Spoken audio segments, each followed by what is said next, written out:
Hello, my name is Natalia Wagemans, head of the Nestle Nutrition Institute. I welcome you to the second day of the 95th Nestle Nutrition Institute workshop on building future health and well-being of thriving toddlers and young children. Yesterday, during the first workshop session, we have been focused on the challenging in nutrition in toddlers and young children, where we discussed toddlers' independency, under and overnutrition, which occurs often in the first years of life and may have an immediate and long-term effect. Today, with Professor Maureen Black and eminent faculty, we will be focusing on milestones in advancing from infancy to toddlerhood through food. Maureen Black is a professor in the University of Maryland School of Medicine, Distinguished Fellow, RTI International. She is John Skoll and Mary Louise Skoll Endowed Professor, Principal Investigator, NIH Award, Champ Creating Healthy Habits Among Maryland Preschools, randomized clinical trial on nutrition and physical activity intervention, co-investigator on 3 other NIH-funded projects. Her current interest, prevention of health disparities among young children in low-income communities. She also works with intervention research integrating early childhood development and nutrition. As for yesterday's session, we have exactly the same instructions on the proceeding. All webinars presentation were recorded. However, all speakers will be available for a live Q&A session, which will start immediately after the last presentation and will last for half an hour. We invite your comments and questions. Please look at the Q&A widget on this page. And if you think or a question comes to your mind for the speaker at any point of time, just type it and we'll hold it to the discussion time at the end of the event. If it happens that not all questions will be answered during the session, the speakers will record their answers and you will be able to listen them in a later on stage. A link will be shared with you after the event. We invite you to revisit the content yourself and to share it with your colleagues. With this, I invite Maureen to kick off the session. Welcome. Welcome, and thank you for your interest in building future health and well-being of thriving toddlers and young children. This is an introduction to Session 2, Advancing from Infancy to Toddlerhood Through Food. We have 5 very exciting speakers in this session, and we will focus on the transition that happens as children go from infancy to toddlerhood, as they transition from breastfeeding to complementary feeding and to the family diet. The first session will address what happens in child care centers and guidelines for child care centers, because child care centers serve as very, very important models for young children. So this is an interesting session on setting guidelines in child care centers. The next session will talk about the development of taste and how children develop their taste preferences. Again, it's a very fascinating talk about early taste. The third talk will also deal somewhat with taste and how families are able to handle the variability in children's taste, and will include information about feeding issues and feeding problems and how families can manage those given the changes in children's taste, as well as the changes in children's autonomy and desire to be in control around mealtime as they're learning to feed themselves and become more autonomous related to eating. The final 2 sessions will deal with food during the toddler period. So there's a session that will talk about micronutrients and what children's needs for micronutrients are during this important growth time. And the final session will deal with sugar. So you'll be learning, maybe debunking some of the thoughts that you've had about sugar, but it's a very interesting talk about sugar during this period. So I thank you very much, and I think you'll enjoy the session. Greetings. Our first speaker is Professor Lorene Ritchie. Her talk is titled Transition from Breastfeeding and Complementary Feeding to Toddler Nutrition in Child Care Centers. Professor Ritchie is the director of the Nutrition Policy Institute and Cooperative Extension Specialist at the University of California Division of Agriculture and Natural Resources.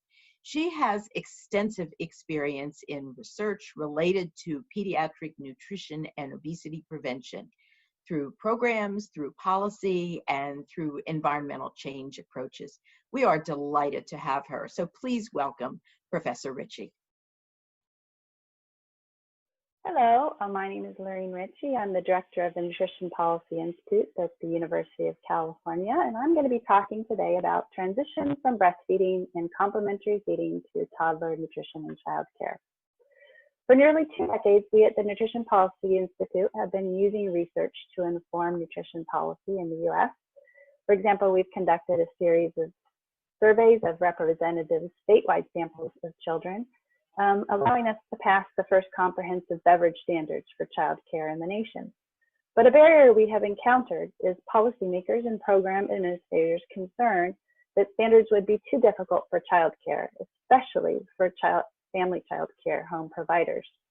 In the US, licensed facilities can vary from small family child care homes with a single provider and a few children to large centers or preschools with a director, multiple teachers, and several hundred children.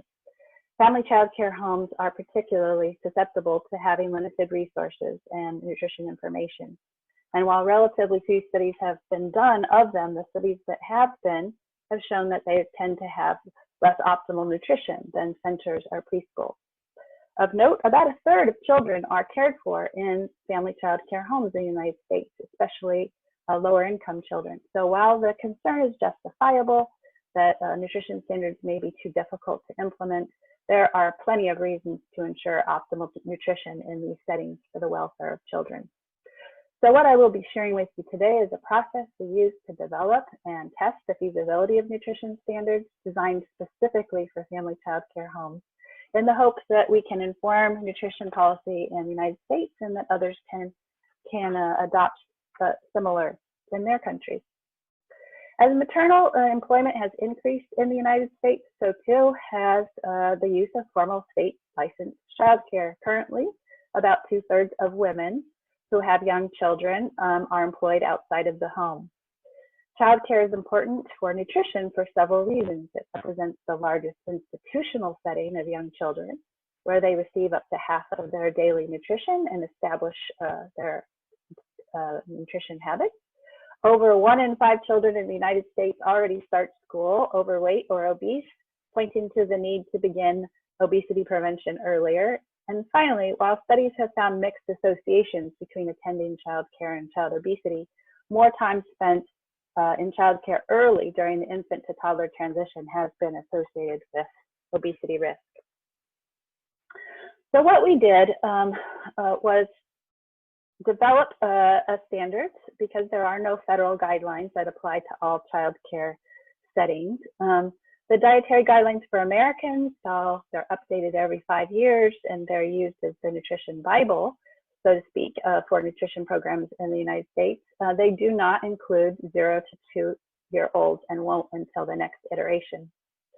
There is a federal program called the Child and Adult Care Food Program that applies in the United States to child care. However, only about 1/3 of licensed child care facilities participate in this voluntary program.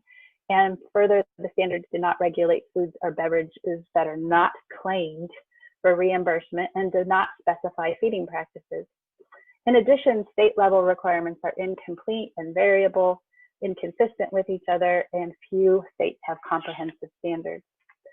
So we worked with a panel of child care and nutrition experts developed nutrition standards that fall under two categories: what to feed, the food groups, for example, beverages, grains, sugar, salt, etc., and how to feed, introducing solids, healthy feeding practices. We also developed nutrition standards for two age groups, infants and toddlers. I don't have time to share with you all of them, so I'm going to focus on toddlers, but the paper that will accompany this presentation will include the infant one. We started with authoritative sources, the Academy of Nutrition and Dietetics, American Academy of Pediatrics, and others, and ended up with about 200 different standards that we then shared with our science and practice-based advisors, the names of whom are in the supplementary tables in the article as well. We used the Delphi type process where experts discuss and then are asked to independently evaluate and rank the impact and feasibility to ultimately arrive at a group consensus. First, an expert group of nutrition scientists reviewed and discussed the recommendations from authoritative bodies and decided collectively upon a comprehensive set of nutritionally ideal standards. The nutrition scientists then independently ranked them on whether they were high, medium, or low impact for child nutrition and obesity prevention. Next, the standards were reviewed and ranked by impact by a child care advisory group. These experts were familiar with family child care home operations, and they were asked to discuss the relative ease in terms of time and cost to providers of implementing each of the standards. They were then asked to independently rank the standards on a scale of high, medium, or low ease of implementation. We then tiered the standards and based on whether they were high impact versus lower impact and less and more difficult to implement. In terms of evaluating the standards, we recruited a sample of 30 family child care home providers in California. Each provider received a brief training, which included information materials in advance on the standards, followed by a 2-hour in-person class. And the class was delivered and the materials were available in both English and Spanish. The training materials and in-person class were kept as short as possible based on our advisors' recommendations that family child care homes had little time for training. An assessment included a self-report survey of practices difficult for providers, difficult for researchers, that is, to observe, and a half-day observation of 1 meal and 1 snack prior to the training. At the training, we also shared with providers a list of which standards they were not doing at baseline and asked them to look over that list and pick 3 to 5 of those to work on over the next 3 months. We then repeated the assessment and compared the pre and post changes using paired seed tests. This slide shows the characteristics of the study sample. Most participated in the Child and Adult Care Food Program, took care of on average 7 young children, 63% were Hispanic, and 70% had at least some college education. Next, I turn to findings from our baseline evaluation on compliance with the nutrition standards. And what you can see is that prior to receiving the training, on average, providers were compliant with a good number of the standards, 59% in all. And we didn't observe any differences by tiers, a trend we also observed at follow-up. So our first lesson was perhaps we didn't need the tiering after all. On average, providers were compliant with more of the standards relating to what to feed children, the foods and beverages needed, as compared to the feeding practices. And this we also continued to observe after the training, suggesting that feeding practices may require more training for providers. While we did see differences while we did not see differences between the tiers, we did observe some standards that were already being done by a majority of providers. And while one would want to confirm this in a larger sample of providers, our data do suggest that some standards may be very feasible for homes to implement without much additional training or support. Examples of standards that were already being implemented by a majority of providers in our sample are shown on this slide. The next slide shows, in terms of feeding practices, the standards most providers were in compliance with at baseline. Again, showing some that probably providers don't need as much training in order to implement. How did the providers comply with the standards 3 months after the training? Well, we observed increases in compliance with 25 of the 37 nutrition standards. This is the tier 1 and tier 2 combined again. Differences were significant in 9 of these individual standards. And when we looked at the standards combined, compliance increased from 59% of the standards at baseline to 70% 3 months later, a difference that was significant. The 12% increase in compliance for food and beverage standards and the 9% increase in compliance with the feeding practice standards was also statistically significant. So next we wanted to examine how did providers do after the training for standards for which they were relatively non-compliant at baseline. And first we examined compliance with what was served, and we saw, for example, a 7% increase in providers who served no more than 1 serving of 100% juice per day, all the way up to a 100% increase for those who served only non-dairy milk substitutions, nutritionally equivalent to milk, such as soy milk. Increases in the range of 10 to 20% were observed for a number of standards, including for deep fried vegetables, usually French fries, yogurt, fruit, foods high in added sugars, white grains, milk, processed meat, and oils. And we also saw higher pre-post training increases for serving naturally low or reduced fat cheese and no cheese foods or spreads. In terms of compliance for how foods were served for those standards that weren't very readily implemented at baseline, we also observed various degrees of increases in compliance. But I highlight in particular those in red on this slide, as these are the ones for which few providers were compliant at baseline and only a small increases were observed after the training. That suggests that family child care home providers may need more support to implement family style meals and not pressuring children to clean their plates. Finally, there were a number of standards where we didn't see much change at all and even some decreases after the training. And the ones in red are particularly notable as none of the providers were compliant with them at either baseline or follow-up, again, suggesting that all of this list are things people may have more difficulty implementing. And several of them related to serving water and the anticipation of how little children learn to eat are ones that providers may need even more assistance with. Finally, because costs were a concern for family child care providers, we asked a number of questions about the cost of implementing these standards, and we found that about a third said that the cost of foods and beverages increased. Providers mentioned buying more fruits and vegetables and different kinds of milk were the main contributors to that increase in cost. 23% of providers said the cost associated with food preparation supplies increased, such as for purchasing child-sized plates and cups, one of the feeding practices included in our standards. And then importantly, we examined the time that it took for providers to implement the standards. Over half said it took them more time. On a positive note, however, about half of those said that as they got used to the new standards, the time it took decreased. These findings, however, suggest that providers may need additional resources to adopt and sustain the implementation of nutrition standards. I want to end by sharing a few implications of this work, both in terms of research and practice and policy. We concluded that infant and toddler nutrition standards have the potential to impact young children in childcare in the U.S., and that our preliminary results suggest that there is a great deal of feasibility for family child care homes to implement nutrition standards, but the next step is to test the impact on children in a larger randomized control trial of family child care home providers.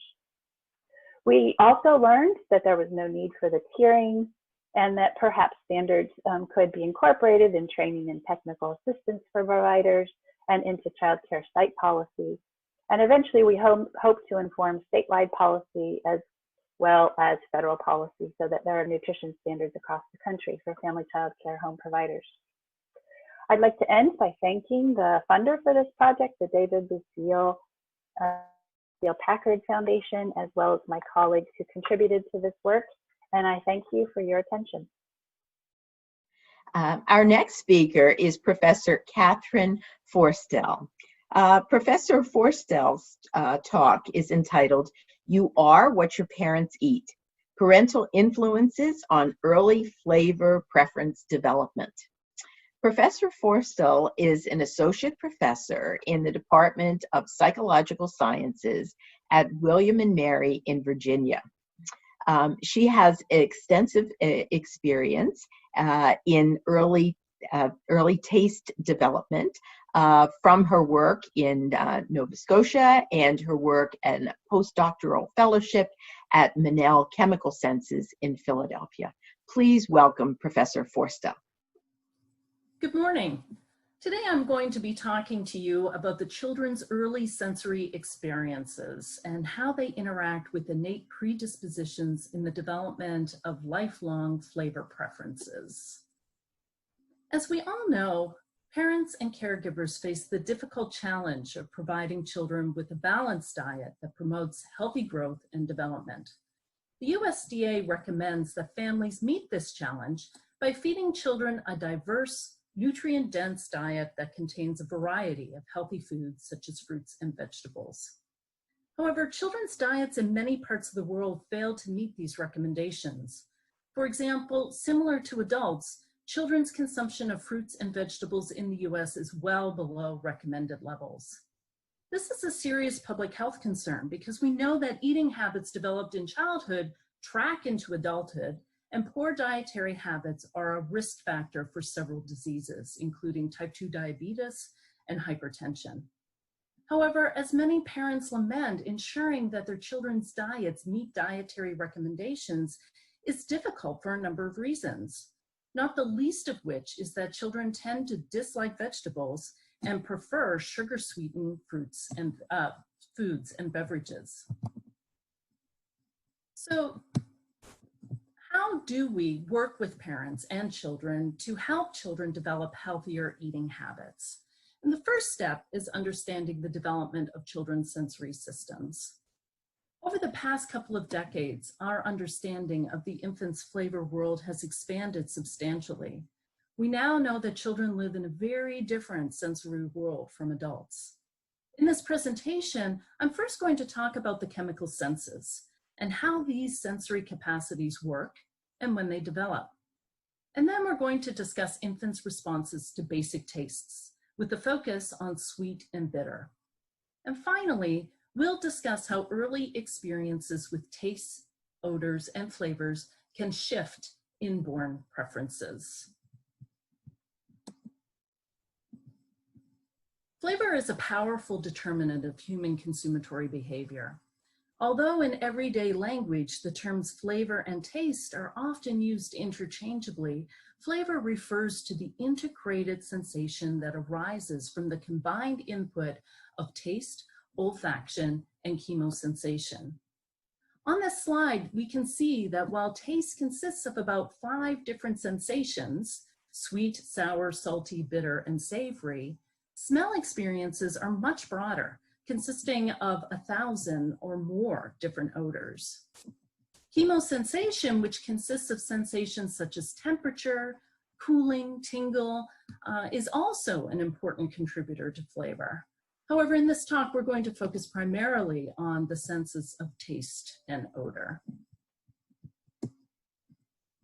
So starting with the sense of taste. We know that it arises from stimulation of receptors on the tongue and throughout the oral cavity. The surface of the tongue is covered with bumps or papillae, which contain taste buds, and these taste buds are made of taste receptor cells. The tip of each taste receptor cell protrudes through a pore on the surface of the tongue.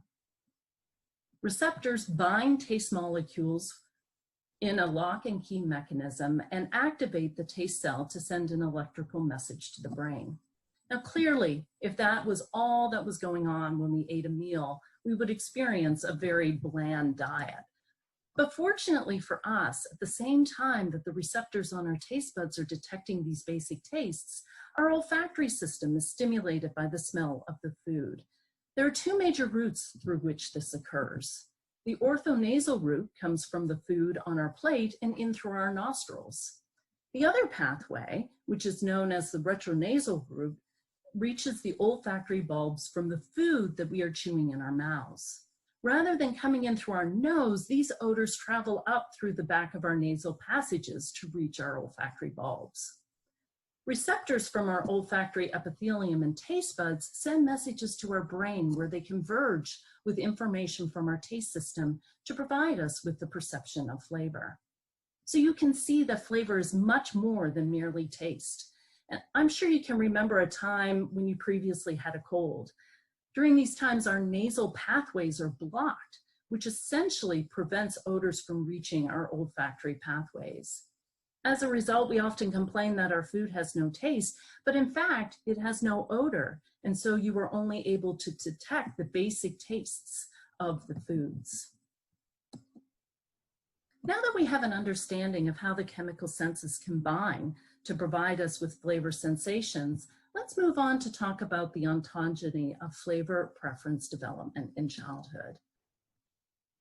An important piece of this story is understanding when the taste and smell anatomical systems develop. Relative to other sensory capacities such as vision and audition, the sense of taste begins to emerge relatively early. Taste and olfactory systems are well developed by the second trimester. Behavioral studies using a variety of techniques suggest that by the last trimester of prenatal development, taste buds are capable of detecting and communicating information to the central nervous system, structures that are responsible for organizing and controlling affective behaviors. Similarly, the olfactory bulb and receptor cells are functional by the last trimester. So given the extensive prenatal development of the chemosensory system, it's not surprising that the newborn is sensitive and responsive to odor, taste, and flavor stimuli at birth. And we can see evidence of this at birth. Researchers have used facial expressions which suggest liking or rejection of foods, and they have shown that within hours of birth, infants exhibit a strong preference for sweet tastes. As you can see in this picture, when a drop of sweet taste is placed on the tongue of a newborn, they respond with facial relaxation and sucking responses. In contrast to sweet taste, newborns will purse their lips and wrinkle their nose in response to sour taste. They grimace and arch their lips and protrude their tongues in response to bitter taste. And finally, unlike other tastes, the ability to detect salt does not appear to develop until 4 months of age. And at that time, infants begin preferring salted solutions to plain water.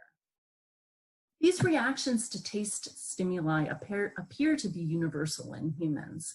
Research studies conducted in several countries across the world indicate that infants respond to the basic tastes in a similar manner.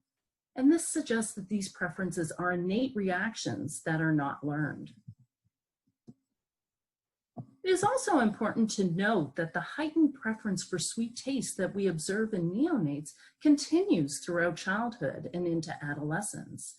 In 2001 and again in 2009, a group at the Monell Chemical Center in Philadelphia asked children between the ages of 9 and 15 years and adults to taste 4 solutions of sweetened water that differed in concentration.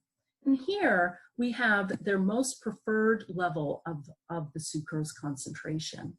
If you focus on the red and blue bars, you will see that at both time points, children are preferring significantly higher concentrations of sugar than adults.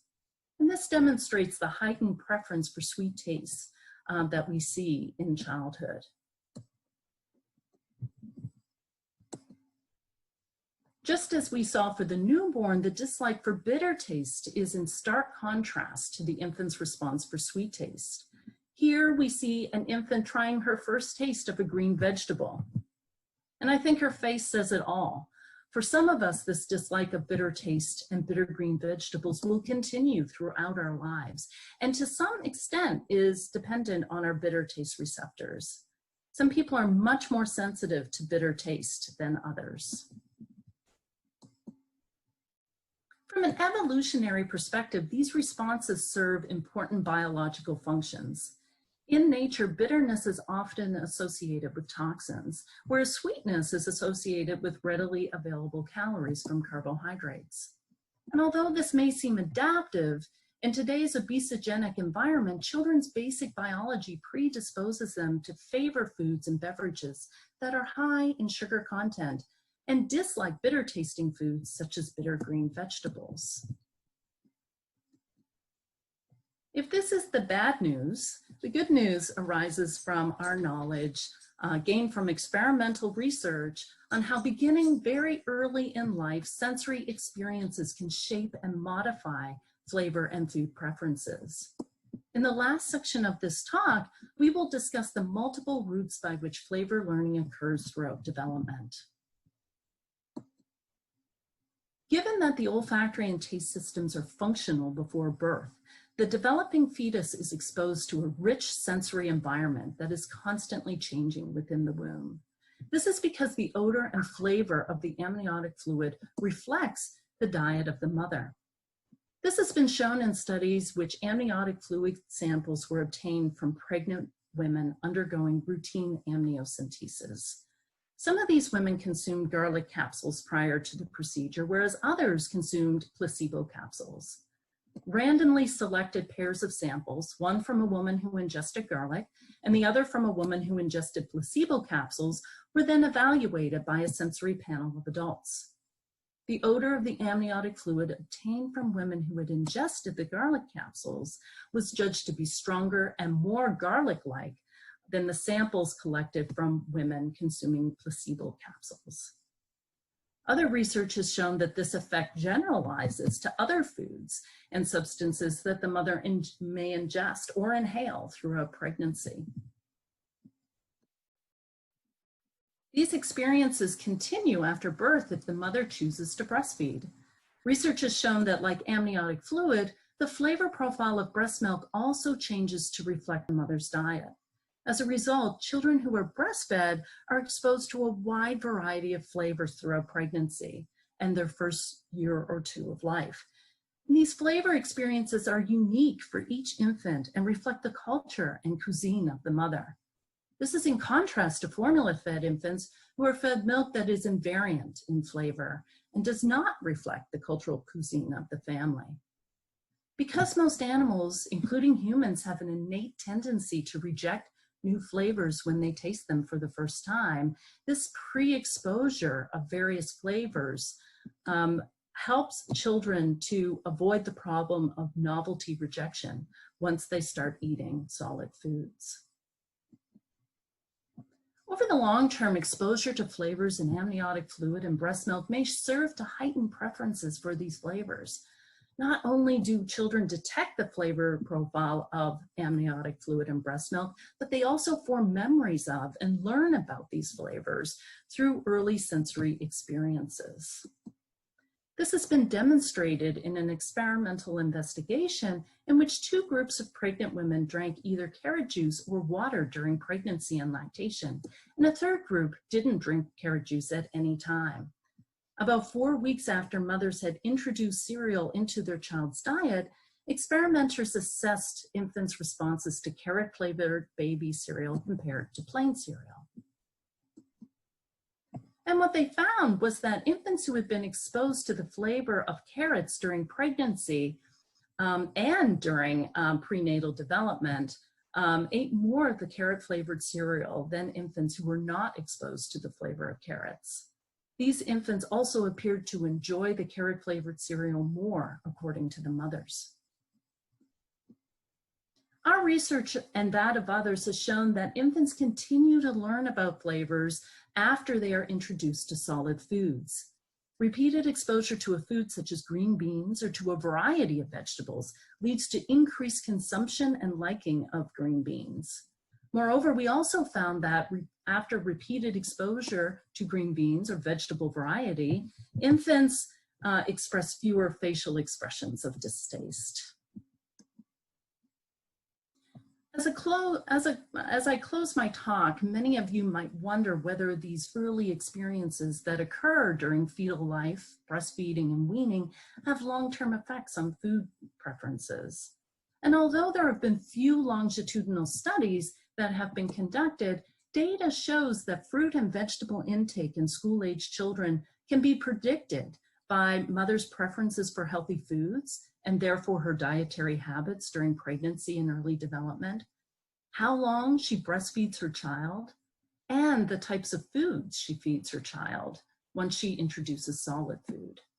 Therefore, although children are predisposed to prefer sweetened foods and beverages and dislike bitter tasting vegetables, early exposure to a variety of healthy foods sets the stage for preferences for healthy foods later in life. And that's where I'll end for today. Thank you.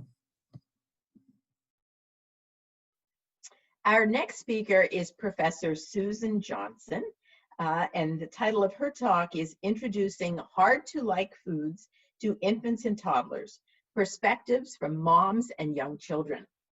Professor Johnson is a professor of pediatrics and an associate director of the Leadership to Innovation in Team Sciences at the University of Colorado Medical Center in Aurora, Colorado.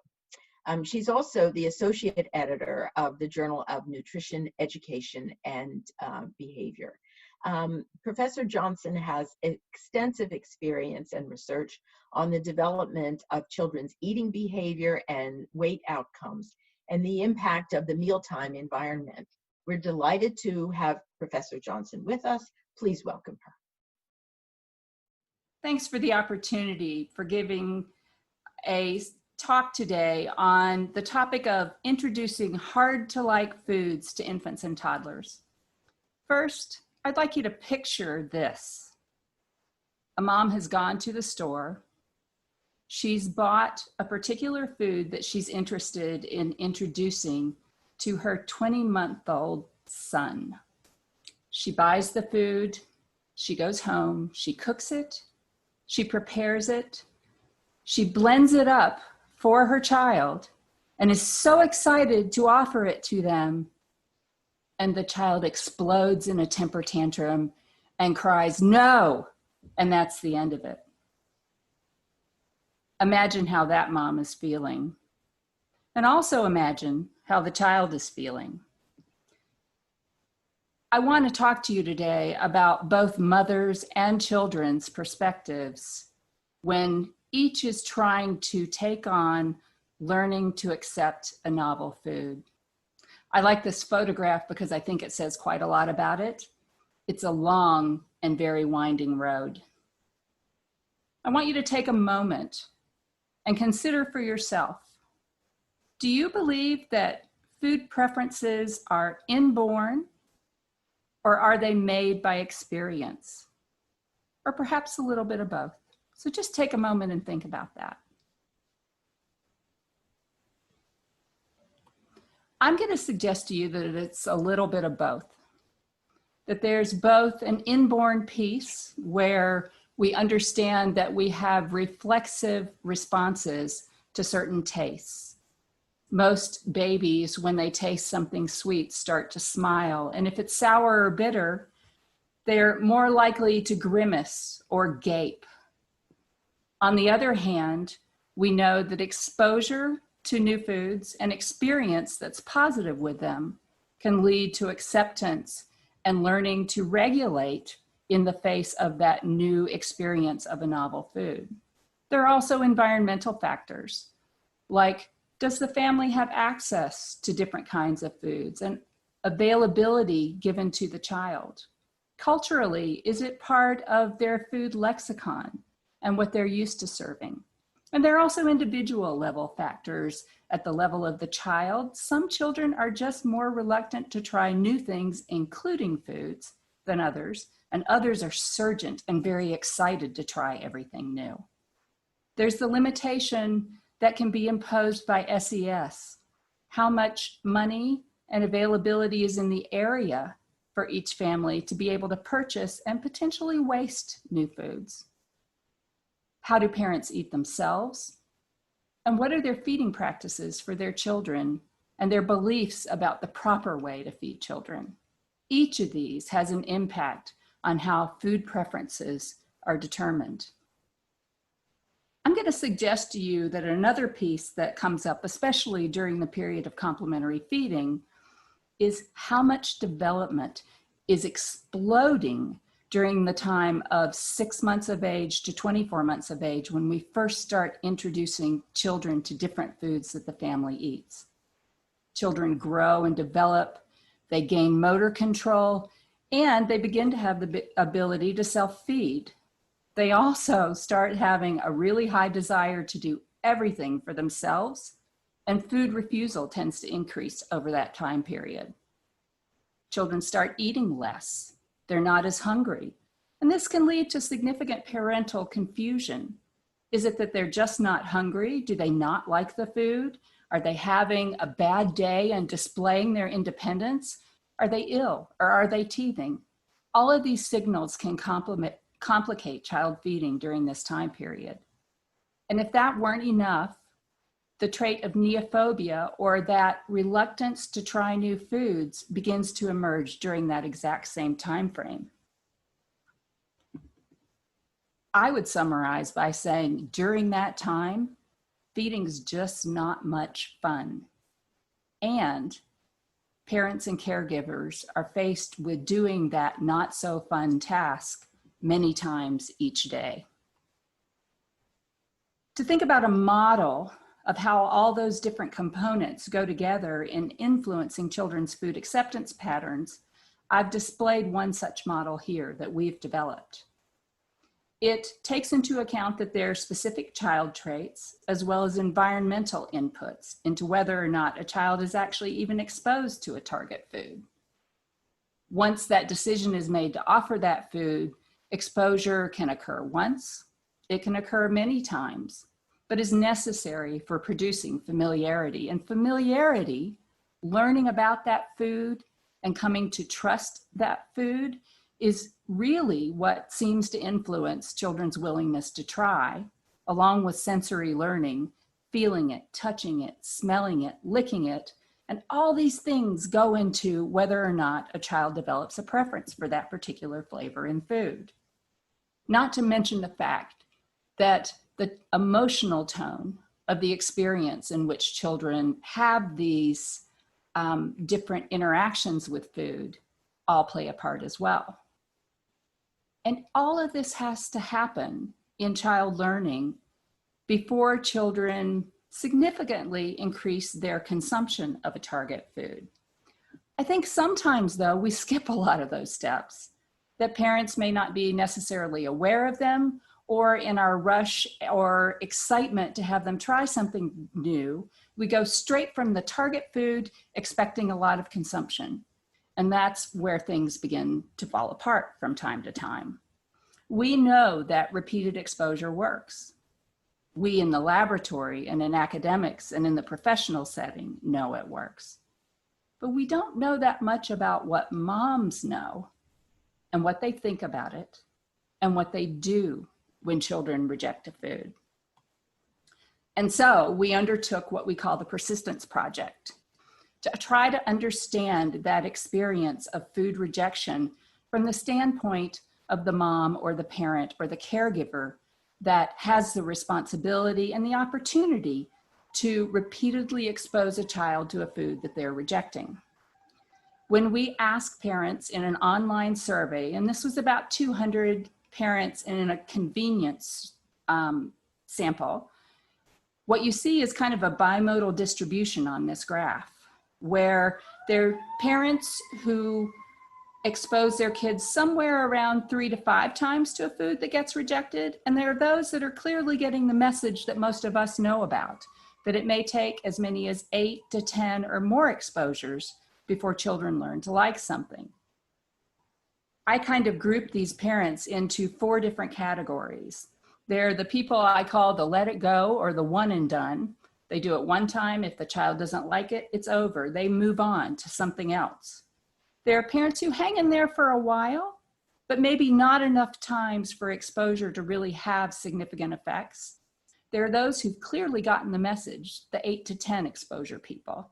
And then there's this fairly significant group of people I call those who never give up. They say, I'm never giving up. It's really important to me. I want these children to like this food, so I'm going to continue to offer it as long as it takes. And thus, the Good Taste study was born.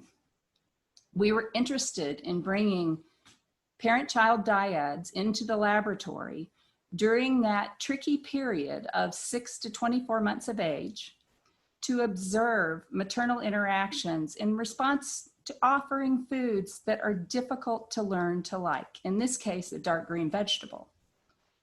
We looked at it from the perspective of the mother and what her perception of the child's reaction was, but we also videotaped these interactions and trained coders to observe children's behaviors and their level of acceptance of the food. At the end of the visit, we interviewed mothers and got their thoughts on repeated exposure, whether and how they go about it, and what it feels like to undergo child food rejection during this period of time.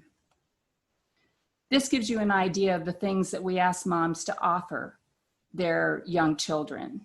We had a control food, which was a rice cereal, just to get them used to being in the lab and having food offered there. But we also offered them 4 bitter green vegetable purees.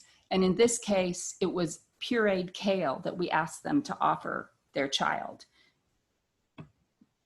This is a listing of the characteristics of both children. So what you can see is they were about half boys. They were typically developing, and their ages ranged across that 6 to 24 month period. I want you to particularly notice, however, who showed up, who volunteered to be in our study. It was largely highly educated mothers who were middle income or higher and very predominantly white. So care needs to be taken in generalizing the findings of our study to a larger group. Instead of me exclusively telling you the results of our study, I'd like to show you a few short video clips that give you some snapshots of children's different reactions to those kale purees. Here's the first one.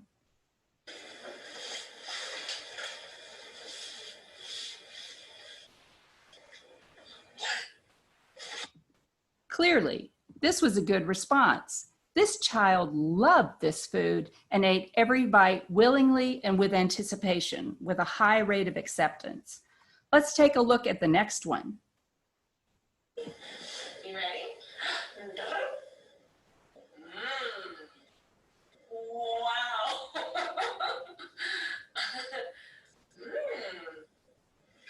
Oh. That mom really hung in there and tried to encourage her child to eat the food, but with not at all the same result as the previous video clip. You ready? Let's take a look at one last one. No, this one's different. You don't know that. This one's new. Can you just taste a little bit? Clearly, this child wasn't even willing to take the first bite to find out whether they would like it, because they knew before they ever even started that they weren't going to like it, despite this mother's persuasion to at least attempt to try it. This child hated it before they even tried it. So rather than just these specific examples, I want to give you some broad brushstrokes of what we found from all of the 106 mother-children dyads that engaged in our study in the lab. For children who are around 6 months of age, it was interesting. They accepted almost every single bite that was offered to them, irrespective of whether they liked it or not. They may have had the same grimace and gape that you saw in that second video, but when the spoon was loaded up with another bite and brought towards their mouth, they opened their mouth and they ate it anyway. It was almost as though seeing food on a spoon at that age was a reflex to open their mouth rather than being under their individual control. By 12 months of age, they mostly accepted the bites, but they started to show some level of control, and if they didn't like it, there was some rejection. At 18 months of age, rejecting started to be more common, and you saw more rejecting behaviors emerge.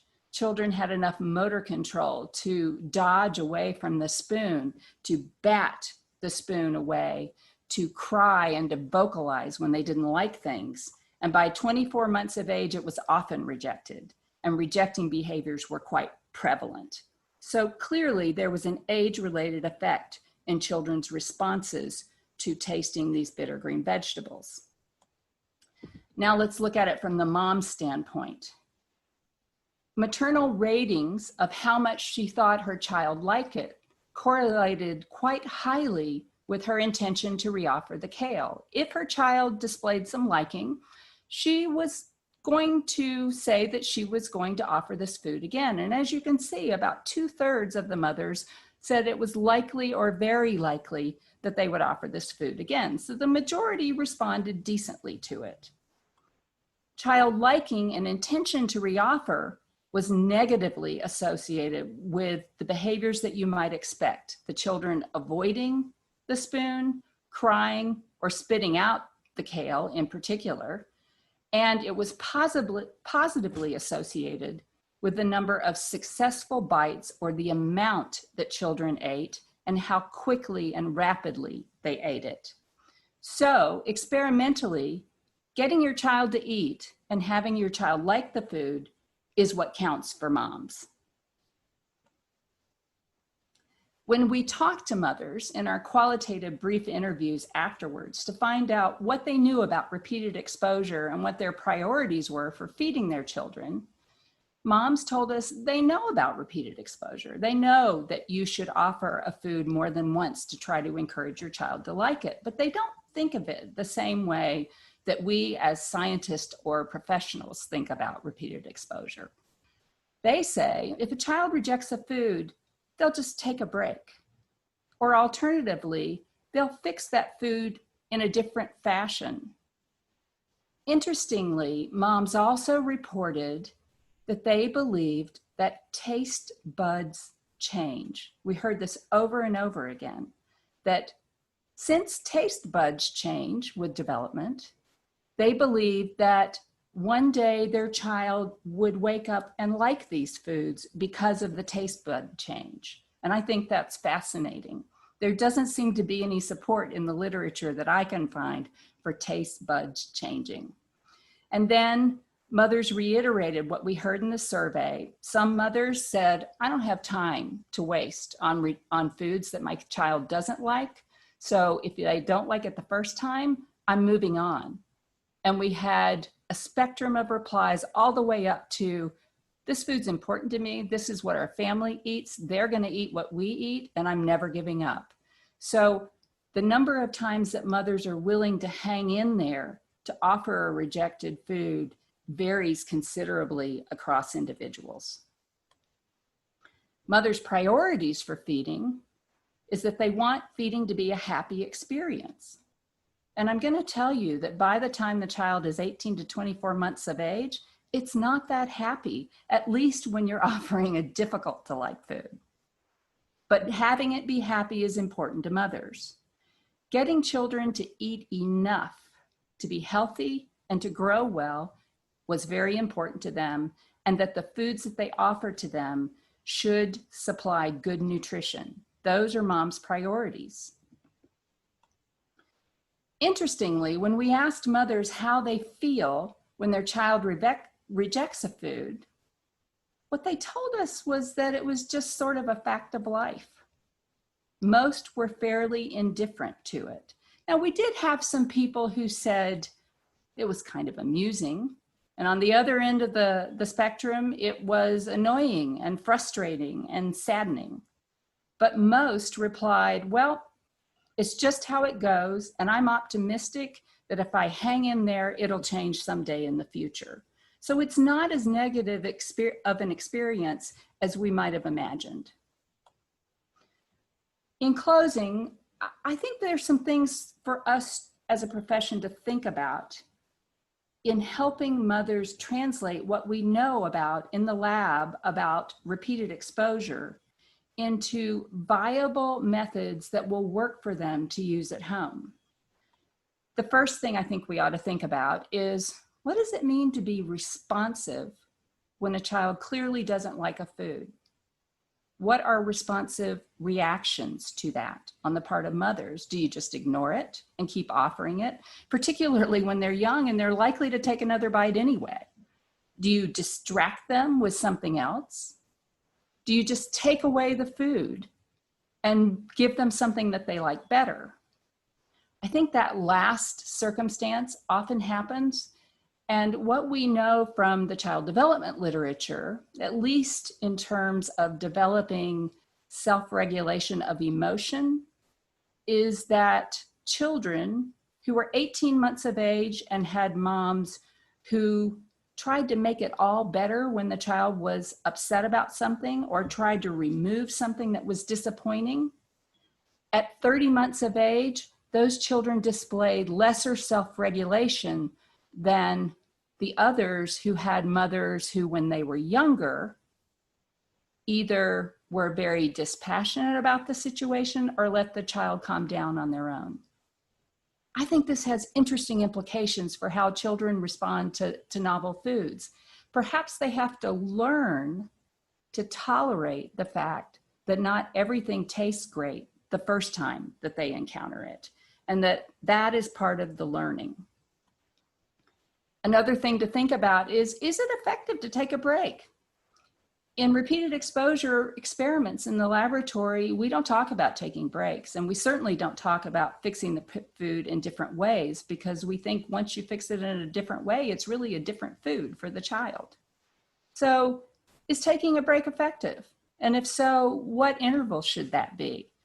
From moms in our study, when we asked them, well, how long of a break would you take? It varied from days to weeks to months, and even some said years before they would come back to it. So what is an effective break? I'm curious to know if taste buds do change. The women that we had in our study certainly believed that they did. And how do they come by this notion? And is that something that they're hanging their hopes on, that there will be some physiological change that magically will result in their children accepting a wider variety of foods? I think that's important for us to follow up on. Towards the end of what I'm thinking about is when an infant grimaces or gapes or expresses a negative reaction to the food, they often will still take more bites. Is it okay and responsive to continue to offer a food when children clearly display that they don't like it? How important is it that children like all the foods that they're given, or that they like a new food? And lastly, is there a critical window for early flavor exposure? There are a few studies out there now that suggest that early variety impacts later acceptance of a variety of foods. I believe that we need to understand this more fully, and to understand in that early 6-month period when children are likely to consume most anything that's offered to them, is it the critical period for that early flavor exposure? And will that have an impact on how they accept foods at the table later? I want to thank my study team who worked incredibly hard to gather all these data and to analyze them. And the last thing that I'll leave you with that I think is important for us all to consider is the mission that we have. and ours at the Children's Eating Lab at University of Colorado, is to understand why kids eat the way they do and how we can help families do better with encouraging healthy eating habits for their children. Thank you. Our next speaker is Professor Stephen Abrams. The title of his talk is Micronutrient Needs for Children 1 to 3 years of age. Professor Abrams is a professor of pediatrics at the Dell Medical School in Houston, Texas. He has extensive experience in nutrition and pediatrics, and is currently the chair of the Committee on Nutrition for the American Academy of Pediatrics. We're delighted to have him with us and to learn about the micronutrients that young children need. Please welcome Professor Abrams. Thank you. Today I'd like to speak about the micronutrient needs of children 1 to 3 years of age. To understand micronutrient requirements, we have to begin by understanding the terms that are used to describe them, in particular what are called the dietary reference intakes, which are used in the United States and Canada. There are a number of terms and we'll be referring to them.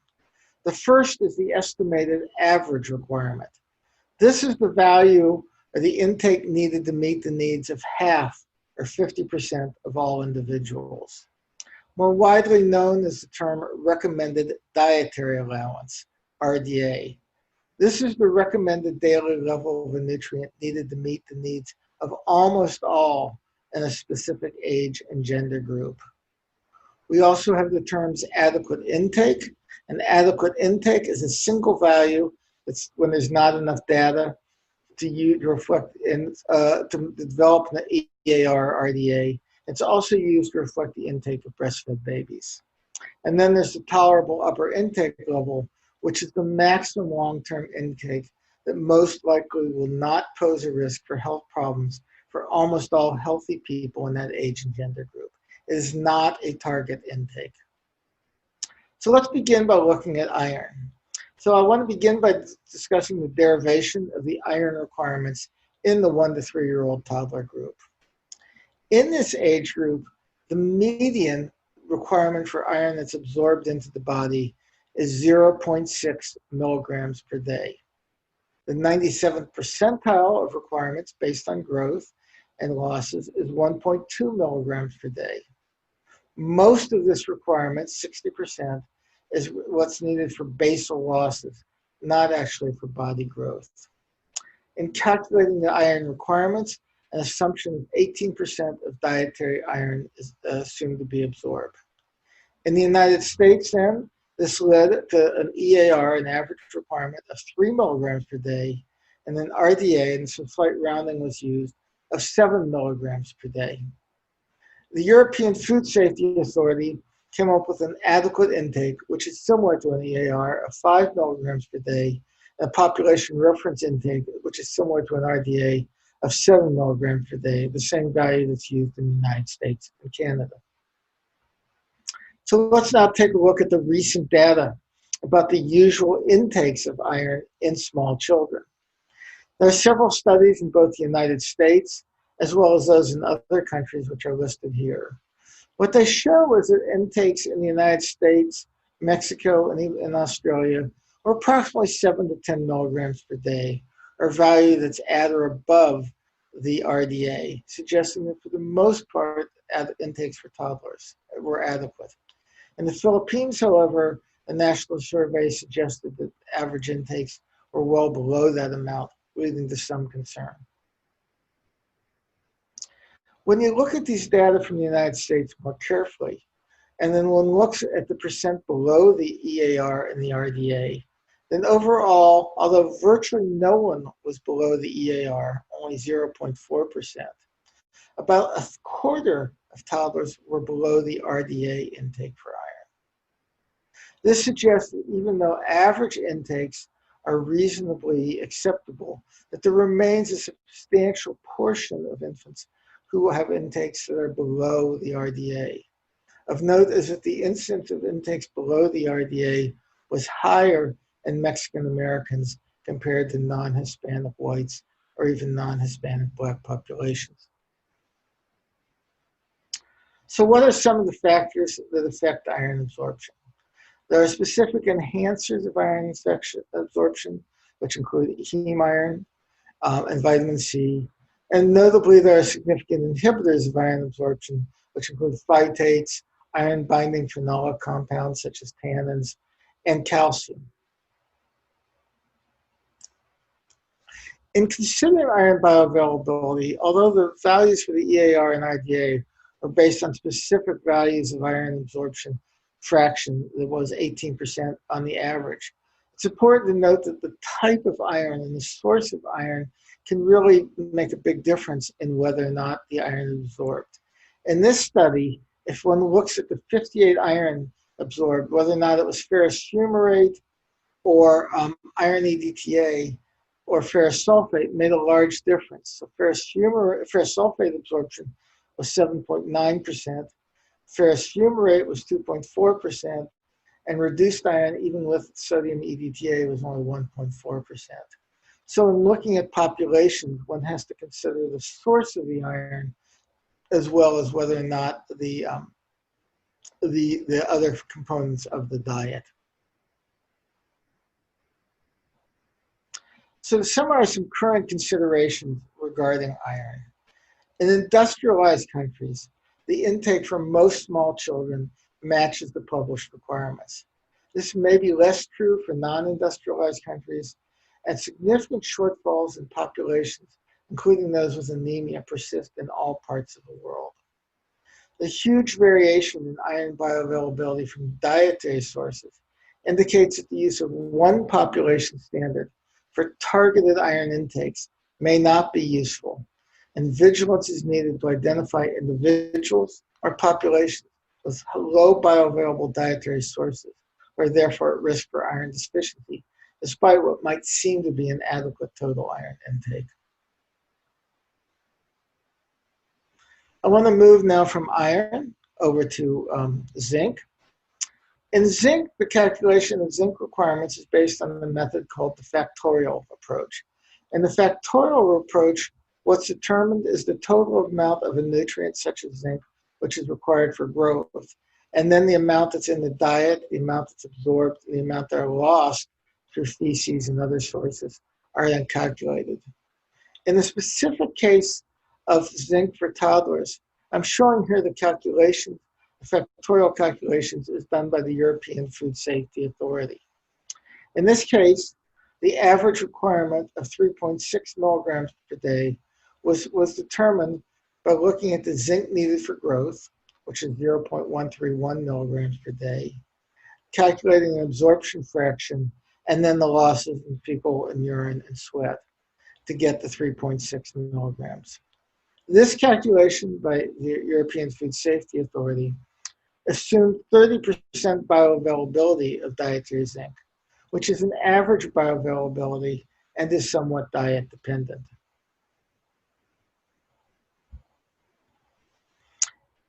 Zinc recommendations based on these type of calculations. The EAR for zinc in the United States and Canada is 2.5 milligrams per day, and the RDA is 3 milligrams per day. The European Food Safety Authority used the EAR value of 3.6, which I showed you how it was derived in the previous slide, and an RDA of 4.3 milligrams per day. Other groups, including the World Health Organization, have used a more variable calculation for EAR with a percent of bioavailability included in the calculation of the EAR. When we looked at zinc absorption to determine whether or not this EAR and these values fit with our absorption calculations, we looked at a group of 1 to 4-year-old children. And the value on which the x-axis, zinc intake, crosses the value of about 0.13 milligrams per day is approximately 4 milligrams per day. This is slightly higher than the US RDA value, but very comparable to the 3.6 milligram per day value calculated by the European Food Safety Authority. suggesting that these recommendations are reasonably consistent with the data we were able to obtain. Recent intake on usual zinc intake from toddlers suggests that, in fact, that zinc intakes are mostly adequate in the countries that were surveyed, again, with slightly lower values seen in the Philippines. One concern that's been had is that the Food Nutrition Board upper limit for zinc was set in 2001 as 5 milligrams per day. This value may be a little on the low side because so many children did have zinc intakes well above that. The different international groups, such as the iZinc group, have reconsidered the upper limit, and they're currently based on no adverse effect level, a no L, and have concluded that the appropriate upper limit for zinc may not be 5 to 7 milligrams in 6-month or 3-year-old children. It may be 7 to 10 milligrams, making fewer infants being considered at risk for excessive intakes. So current considerations for zinc: generally intakes are well above recommendations for most toddlers. Zinc needs to be considered in concert with iron and other minerals, including copper, in determining fortification strategies. And dietary concerns about exceeding the upper level are likely not a reason to lower current fortification strategies. The turn now towards calcium. This shows the changes in calcium accretion in the skeleton with age. If we look at toddlers, it's about 140 to 150 milligrams per day is accreted into the skeleton. Using the same type of data, looking at calcium retention as a function of calcium intake, we plotted the curve for these in small children of this age group. We then calculated how much dietary calcium would be needed to achieve different levels of calcium retention using multiple different mathematical models. The best model for this would be the S-curve, which fit it the best. And if we looked at that retention of 140 milligrams per day, we came up with a requirement of 470 milligrams, 472 for calcium, with an RDA value for 180 milligrams of close to 700 milligrams per day. And in fact, these values then fairly well reflect the DRIs, where in the United States, the EAR for 1 to 3-year-olds is 500 milligrams per day. The RDA is 700 milligrams per day. The European Food Safety Authority has slightly lower values, but not terribly inconsistent. The good news is that in the United States and Canada, at least, most intakes are well above the EAR, and the mean is above the RDA. When we look at calcium sources from common toddler beverages, we can see that there are large variations in the amount of calcium in these different beverages, as well as the amount of intake that would be achieved by toddlers if they had an intake of about half a liter per day. This is important in counseling families. So, for example, whole cow milk, as well as fortified soy and rice and other milks, have fairly substantial amounts of calcium. Unfortified almond milk and unfortified soy milk have very low amounts.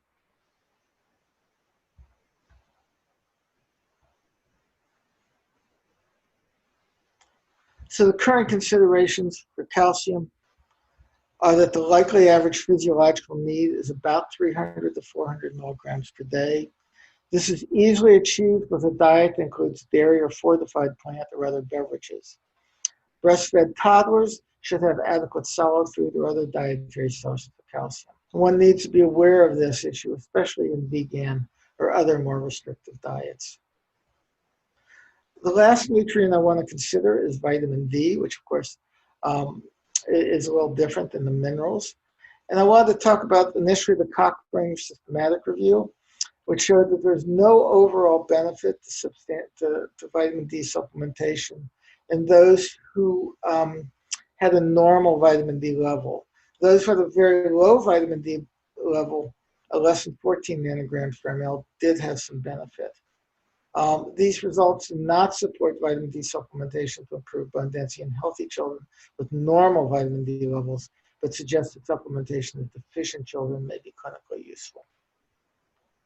When we look at rickets, we need to understand that rickets in infants and toddlers is the combination of a low intake of calcium and a low intake of vitamin D. It's not a matter of one or the other. It's also important, although many target relatively high values for vitamin D. In fact, when we looked in older children, there really is not a close relationship between the serum 25-hydroxyvitamin D level and the percentage and total amount of calcium that's absorbed in children, as long as the vitamin D level stays above about 25 to 30 nanomoles per liter, or about 12 to 14 nanograms per ml. I'm not going to go through this detail, but we've published a roadmap for action to reduce vitamin D deficiency, where we look specifically at populations. And the key piece to take home from this is that there need to be population-based surveys of the level of vitamin D in the population, determines whether or not food fortification strategies or supplementation strategies, as well as changing dietary intake, can be useful. So we've published this regarding vitamin D on a global basis, and can give a guideline for those looking for when to fortify or when to intervene. So current considerations for vitamin D related to bone health: there's a low but definite persistence of severe vitamin D deficiency in this age group in most countries, although dietary intakes are low in many populations. Specific risk groups exist, and rickets remains a clinical problem, especially combined with low calcium intakes. Global strategies and assessments are needed to evaluate the need for fortification and supplementation. So to conclude, toddler diets are adequate for key nutrients. Specific deficiency exists with clinical consequences most important for iron. Dietary sources of bioavailability are not always fully accounted by the RDA and similar type of guidance, reflecting the need to not overgeneralize about population deficits or excesses. This age group is a difficult population to study, and more research is needed, especially in non-industrialized countries. Thank you. The final speaker in this session is Professor Dennis Beer. The title of his talk is Dietary Sugars as Sour as They Are Made Out to Be. That's a question. Professor Beer is a professor of pediatrics and director of the USDA Children's Nutrition Research Center at Baylor College of Nutrition in Houston, Texas. Professor Beer has a long and very distinguished career. Notably, he has recently stepped down from a long-term editorship of the American Journal of Clinical Nutrition. We are delighted to hear Professor Beer and to learn about sugar. Please join me in welcoming Professor Beer. So first, I want to thank Nestle for inviting us to this wonderful venue with a window that looks out on Corcovado and the Carmen Miranda Museum. No, unfortunately, we're not there, but I do want to thank all of the Nestle people for allowing this meeting to come off, because I know how much additional work it required to make it happen.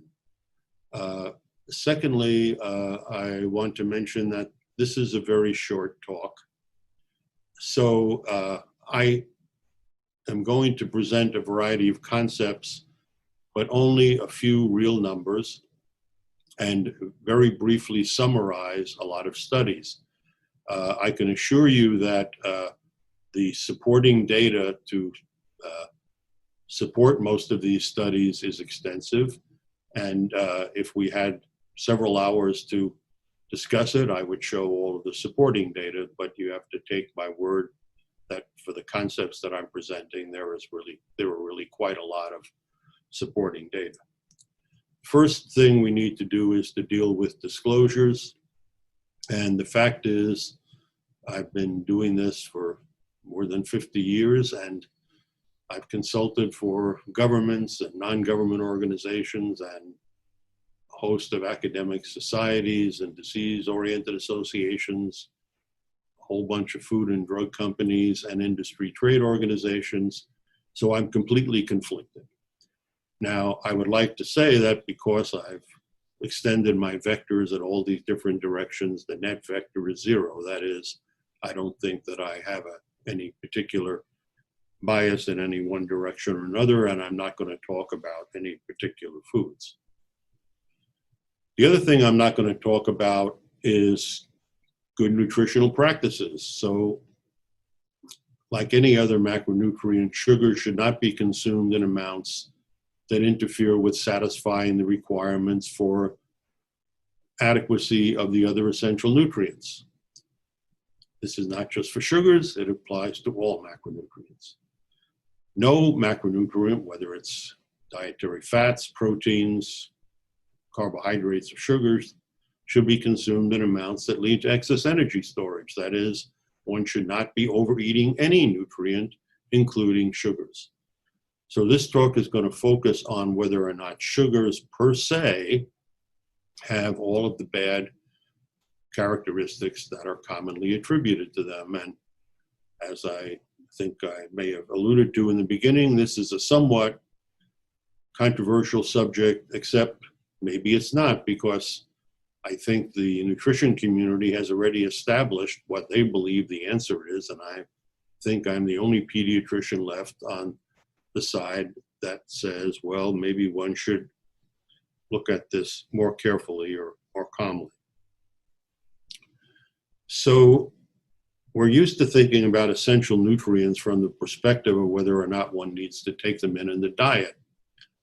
And in the course of evolution, 2 fatty acids and 8 or 9 amino acids can no longer be made by human beings, and they have to be taken in the diet. They are dietary essential nutrients.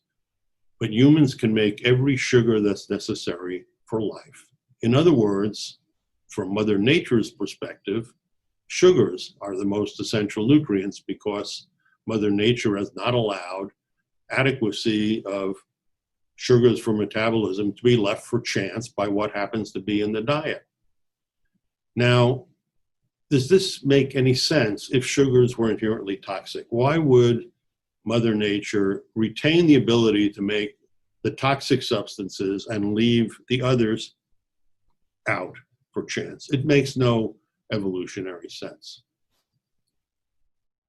There are a variety of other metabolic things that don't make much nutritional sense if sugars are toxic. So glucose is the only important fetal fuel. The mother takes in nutrients and foods of all kinds and across the world takes in vastly different diets, and yet all of those diets eventually reduce to glucose going to the fetus. This makes it makes no evolutionary sense that one should make the dependency of the next generation on something that's toxic. Infants are born with sweet taste receptors. Again, doesn't make sense if glucose or sugars are toxic. About 1/3 of the calories in human milk are sugar, far more than in many other species. And we've only recently learned that infants are born with a gut-to-brain sugar-sensing pathway that promotes the development of a behavioral preference for sugar. Why does this pathway exist if these are toxins? And glucose is the only preferred fuel of the brain. Yes, you can make the brain eat some other substances like ketones, but the brain doesn't want to do that, and it's only under extraordinary circumstances that it happens. And up to the age of about 6 or so, when the brain is essentially adult size, the body needs to produce sugars at about 3 times the adult rate in order to meet the requirements of the brain, because the infant and toddler has a brain size that's far bigger in proportion to body size than the adult. The other thing you need to know about metabolism and the brain is that some carbohydrate needs to come in from the outside to maintain body adequacy. So the brain irreversibly metabolizes glucose to carbon dioxide, which is expired In other words, that carbon has left the body. So to continue to supply carbon for glucose for the brain, one has to either have dietary carbohydrate, which can of course be complex carbohydrates as well as sugars. If one doesn't have enough dietary carbohydrate, which is a significant amount in the first several years of life, one needs to make glucose by gluconeogenesis. Now that process, which most of us learned in biochemistry, includes the Cori cycle, where glucose becomes pyruvate or lactate, recycles and becomes glucose again. That's a gluconeogenic process, but it does not make new glucose carbon. It recycles old glucose carbon, and some very clever person called it gluco-oldogenesis. To get new carbon to glucose, one needs to break down amino acids, where the carbon is generally released as alanine in large amounts, which comes back to the liver and made into glucose, where the glucose carbon can then go to the brain. So if there are no dietary carbohydrates coming in, one breaks down muscle to feed the brain. Obviously, this is not a great process over time. So even though glucose itself is not an essential dietary nutrient, okay, it is essential in the context of allowing us to feed the brain. The other thing that you need to remember is children have a very great capacity to metabolize sugar. Now, back in the late 1960s and early 1970s, in the hope of finding ways to establish early family members who would develop type 1 diabetes when one sibling developed type 1 diabetes, the endocrine community did thousands of glucose tolerance tests in normal children. These are the results of 2 studies in 300 children. And what you can see in the left-hand slide, where I've arbitrarily drawn a level of 120 milligrams per deciliter, almost the entire course of a glucose tolerance test, a large amount of glucose given to children, almost the entire time their blood glucose is below 120 milligrams per deciliter. In fact, in about 10% of children, one cannot even convincingly find a glucose peak. The right-hand panel, which shows another 200 children, by 1 hour, 50% are less than 110 milligrams per deciliter. In other words, lean children are very good at disposing of glucose that comes in via the mouth.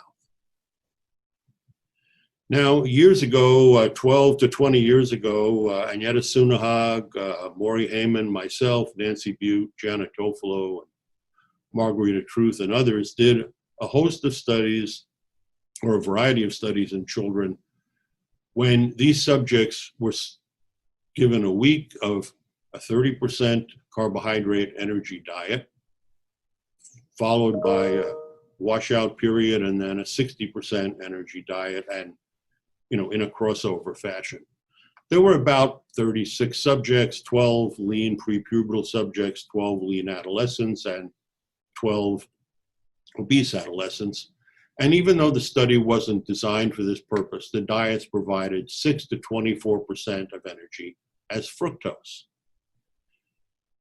When children were consuming, after they consumed these diets, energy expenditure measured with full room calorimetry matched energy intake, irrespective of the amount of carbohydrate. Fuel oxidation, measured from the RQ, matched dietary, in the calorimeter, matched dietary macronutrient content. In other words, as soon as children go from low to high carbohydrate, or the opposite, they immediately switch to fuels they're oxidizing. Using stable isotope tracers, glucose production, gluconeogenesis, and lipolysis were unchanged by the amount of carbohydrate. Using a stable isotopically labeled insulin tolerance test, insulin secretory capacity and insulin sensitivity were high, very high. And in fact, in lean children, doubling the carbohydrate content of the diet, children were able to deal with this just by increasing insulin sensitivity. They did not change insulin secretion very much. On the other hand, in order to match doubling the carbohydrate content of the diet, obese children who already were hyperinsulinemic needed to increase their insulin secretion. Furthermore, whether the fructose intake was 6% to 24% of dietary energy, it had no effect on any of the adult variables. So,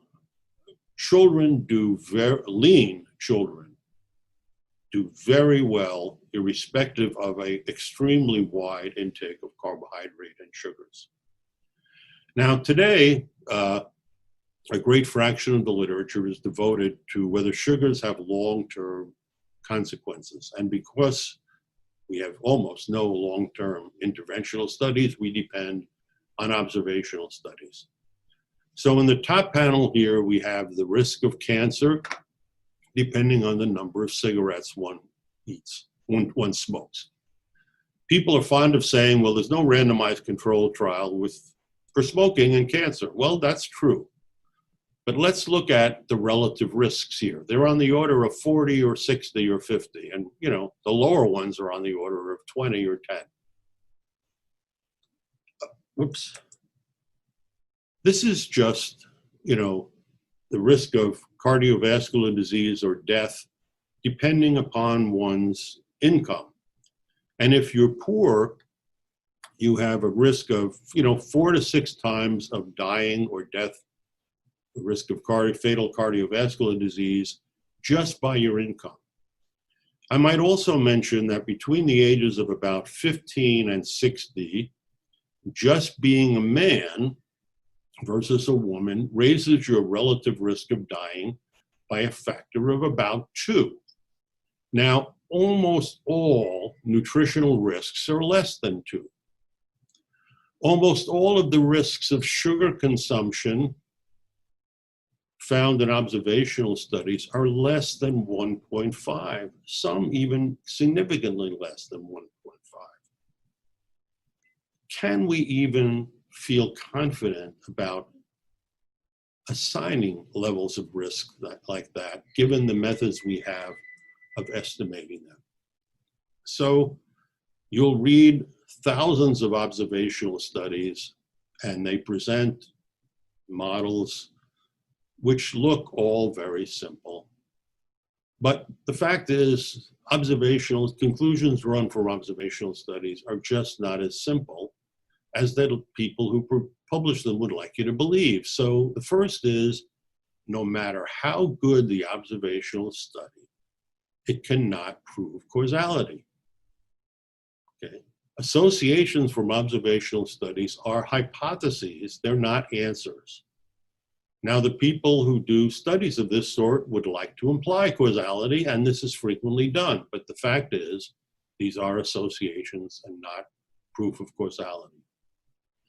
Then, if one attempts to show a causal relationship or a relationship between consuming sugars and some long-term event, what do we need to know? Well, first we need to know what the people actually ate.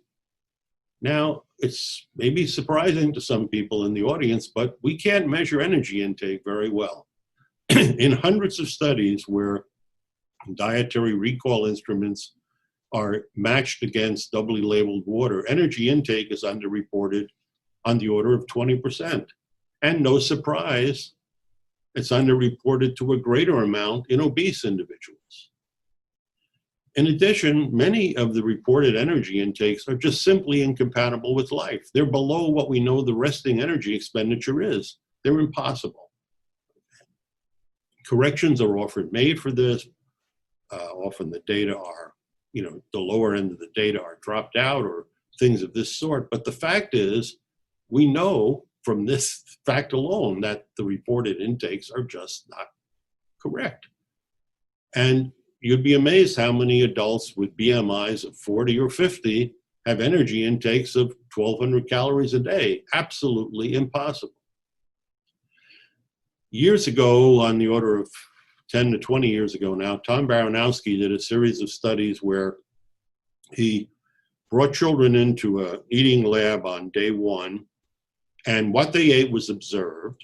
And then on day two, they were asked what they ate on day one, either by traditional human observer, approaches, or by some software type.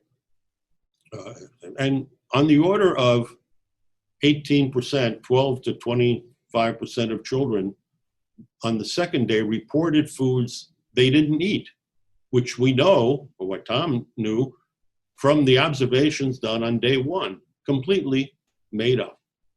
Okay. Then we need to know the nutrient contents of the food individuals ate. Now, I don't have time to talk about this. You can talk about it for an hour, but nutrient contents of individual foods vary widely depending on the cultivar, when they're grown, how they're stored, how they're cooked. Almost never are these taken into account in an observational study. One goes to a dietary table, one takes the content, and one, calculates how much they ate. Next, we need to adjust for the confounding personal and environmental variables. And as I think most of you know, it's traditional 20th century observational nutrition to correct for 5 of these, maybe even 10. We now know that that's, frankly, completely inadequate.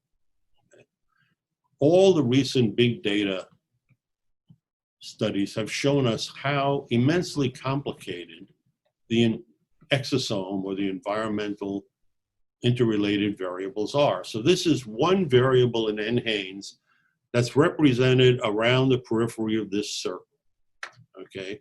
And its connections to other variables are shown in the orange lines, and then there are some blue ones. These are positive associations, and there are some blue ones which are negative associations. But I think you can see just this one variable has more than 500 interconnected interdependencies in the exosome. So corrections for 5 or 10 or even 20 are just completely inadequate in today's, level of science. So the idea that one can isolate a single nutrient and an outcome just really isn't plausible anymore. Now, with regard to these consequences, okay, there are now hundreds of studies in the literature, and we can go through those if we had time. We already don't have time. So I'm referring back to the UK Scientific Advisory Committee on Nutrition, Carbohydrates and Health report published in 2015. It was 9 years in the making. It's a 384-page report, and the committee provided almost 2,800 pages of supporting documents. So we're not going to see any study like this for a long time. Since 2015, there are other studies that have appeared. In my estimation, by and large, they don't really change the conclusions of the Carbohydrates and Health report. And what did that report, report? When it comes to dietary sugars intake, there was no association with their effect on coronary events, blood pressure, cholesterol, fasting triglycerides, blood glucose, insulin, or the risk of type 2 diabetes. From cohort studies, there was insufficient evidence to conclude that the mono and disaccharides were associated with cardiovascular events, sugars with stroke, fructose with hypertension, and on and on and on. Sugar-sweetened beverages and insulinemia, insulin resistance, and insulin sensitivity.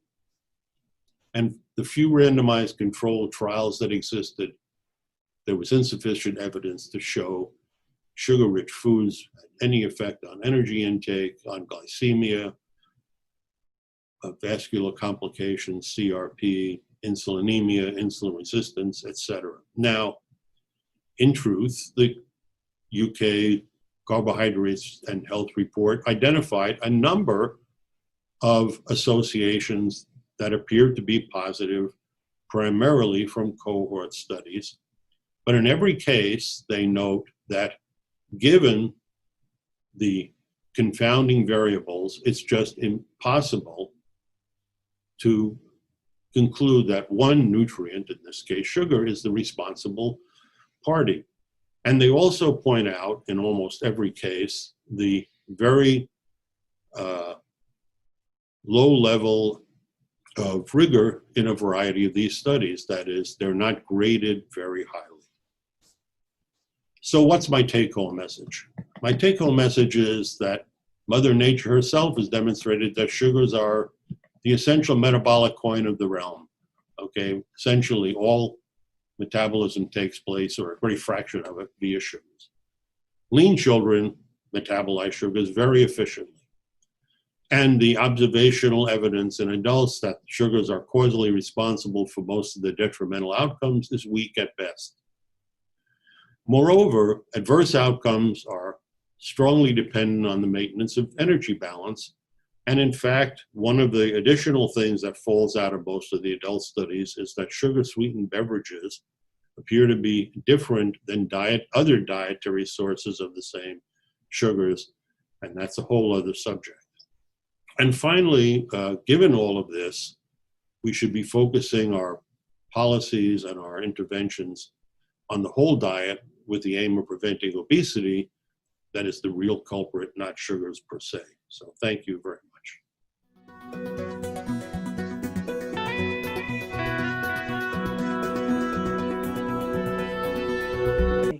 Welcome, welcome. You are now part of the live session.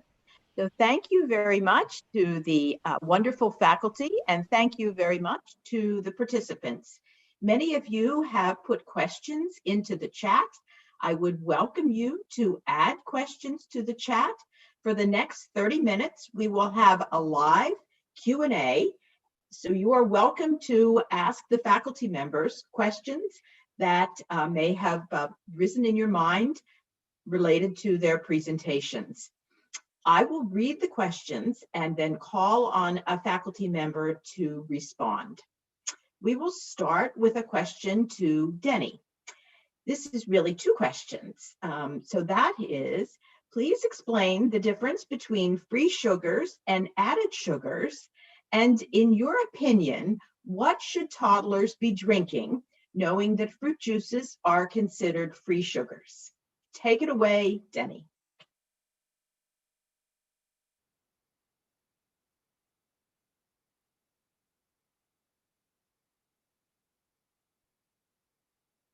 You are muted, Dennis. Sorry about that. A lot of these things deal with definitional issues, and the definitions are often relatively arbitrary because they're defined by human beings, frequently according to their own allegiance biases. So pretty much all added sugars are free sugars. They're added as simple sugars. They're added to a product, such as, a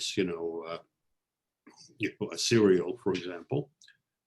Free sugars are sugars that are simple carbohydrate sugars that are naturally present in the product itself, such as sugars that are present in oranges or orange juice or honey. And I think first we need to remember that all sugars are absorbed as simple sugars. Doesn't matter how they start out because they all come into the body as simple sugars.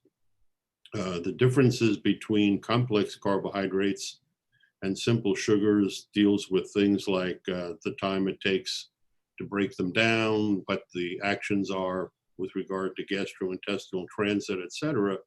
But in the end, the coin of the realm in metabolism are simple sugars. What was the second part of the question? The second part of the question, I think it just disappeared. It asked, what liquids should you be giving young children, recognizing that fruit juices have sugar? Well, the issue of fruit juices is a complicated one, and I believe that it's largely driven by, again, by people's allegiance biases. Historically, fruit juices were always considered healthy foods. And in fact, they are healthy in a lot of respects because many of them, for example, contain large amounts of vitamin C. Orange juice contains folate. There's potassium in orange juice, things like this, flavonoids. So they have healthy substances. Whether or not you actually need to get them in that form, that's a different issue, but they've been traditionally considered healthy. And then because of the discussions around whether or not sugars themselves are healthful, committees had to come up with some solutions about fruit juices. And that's where we get to some degree to free sugars. And this is again, I think a relatively arbitrary business because the whole fruit is supposed to, well, it does contain fiber. The sugars are, in vacuoles in that fruit. And if you just cut an orange up and squeeze it, you get lots of sugar. Now, how that's somehow different than orange juice and why, it's okay to have it in the form of an orange, I, frankly have great difficulty understanding. And in fact, to my knowledge, there are zero data that support that. It's largely, to me, trying to find a committee compromise about we should let people eat whole fruits, but we don't want them to eat, sugars in a juice. There are, in theory, you need none of those things because the human body can make every sugar it needs, as I believe I said in my talk. And the issue then is, why do we need them? Well, for infants and toddlers, you have a brain that's growing at extraordinary rates using irreversibly oxidizing vast amounts of sugar. So you need to have enough carbon coming in to make glucose for the brain. That can come in as complex carbohydrates or as simple sugars. But there's little evidence, I believe, as I said in my talk, that if a child is active and not becoming obese, there's very little reason to worry about the form and the amount of sugars that come in. In fact, no one asks how much olive oil is in the bottom of that pan that you're going to do a stir fry for that contains far more calories, if one is worried about obesity, than the sugars. Okay, thank you very much. The next question will go to Lorraine, and that is, how can you improve infant and toddler nutrition standards for third world countries? Thank you, Maureen. That's an excellent question. And I'm going to give you an answer that's exploratory because in the United States, we're still trying to figure that out. For example, we have dietary guidelines in the United States that we've had since 1980, 40 years. And it'll only be 2020 this year that the new dietary guidelines will come out with nutrition recommendations for 0 to 2-year-olds. So we've been at this for quite some time and we've definitely made some progress, but we still have a ways to go. What I would tell you about the process that we've used here that may be instructive to other countries is that we've tried to start with the science, put together experts, folks who are well versed in the science and who know the literature very well, and formulate recommendations, and then partnered, interestingly, with advocates and other stakeholders who can help us magnify that message and get that message to the policymakers so that policy can be enacted. It's a long process. If you're thinking it'll happen overnight, you're probably being too optimistic. But over time, with a good deal of evidence and partnership, these kinds of things can happen. Terrific. Thank you very much. The next question is for Susan, and it is, how can a child from a poor family be exposed to many varieties of food? Again, I think that that's a sensitive and important question that's being asked here. Much of the research that we do that looks at improving children's acceptance of variety has been done in relatively affluent samples. And so what we know are some considerations for families for which income is a serious issue, that there are limited resources, that mothers of children who come from low-income families are understandably resistant to the notion of wasting food. Food is scarce and has to be valued very highly. And so to go after this issue then of you still want adequate variety for that particular child, I think it's important to remember that kids eat in a number of different settings, at least in the United States, where arguably a quarter to a third to a half of our children consume foods in childcare settings. And so they get experience with variety there that they may not get at home. Another thing to prioritize for the family with limited resources is to focus on the foods that are particularly important for your family. What are the foods at the family table that are healthy, nutritious foods that you desire that your child eat? And make sure to include those early and often. And what I mean by early is somewhere around the 4 to 6 month period in a form that is good for those young infants to consume. And that early exposure, at least we think, based on the evidence that we have, will also improve acceptance of variety, irrespective of the resources of the family. Very, very nice. Thank you. Thank you. The next question is for Catherine, and that is there still an opportunity to influence food preference after the age of 1 year?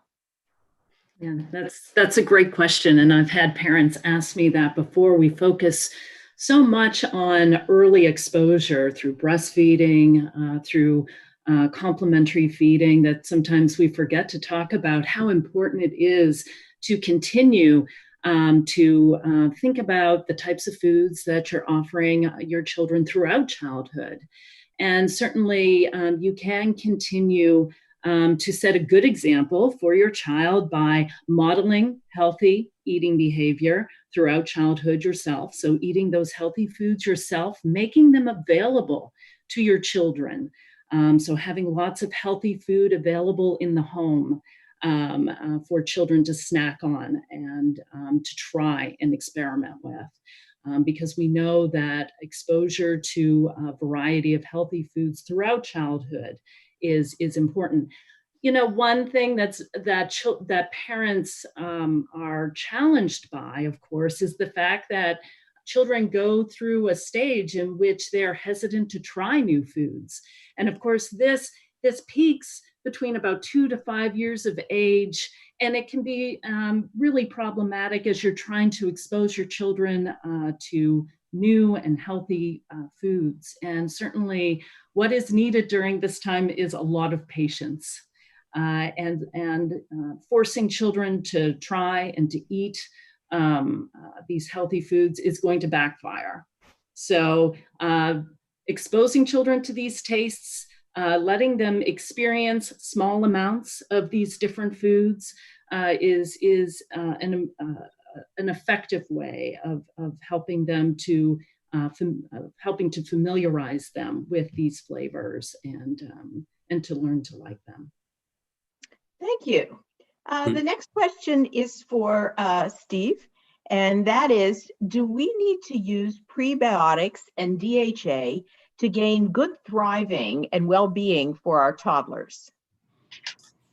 There's relatively little research specifically related to prebiotic use in toddlers, as well as DHA. Most of the research was done with infants and infant formulas, so there's not a lot about toddlers that's been done.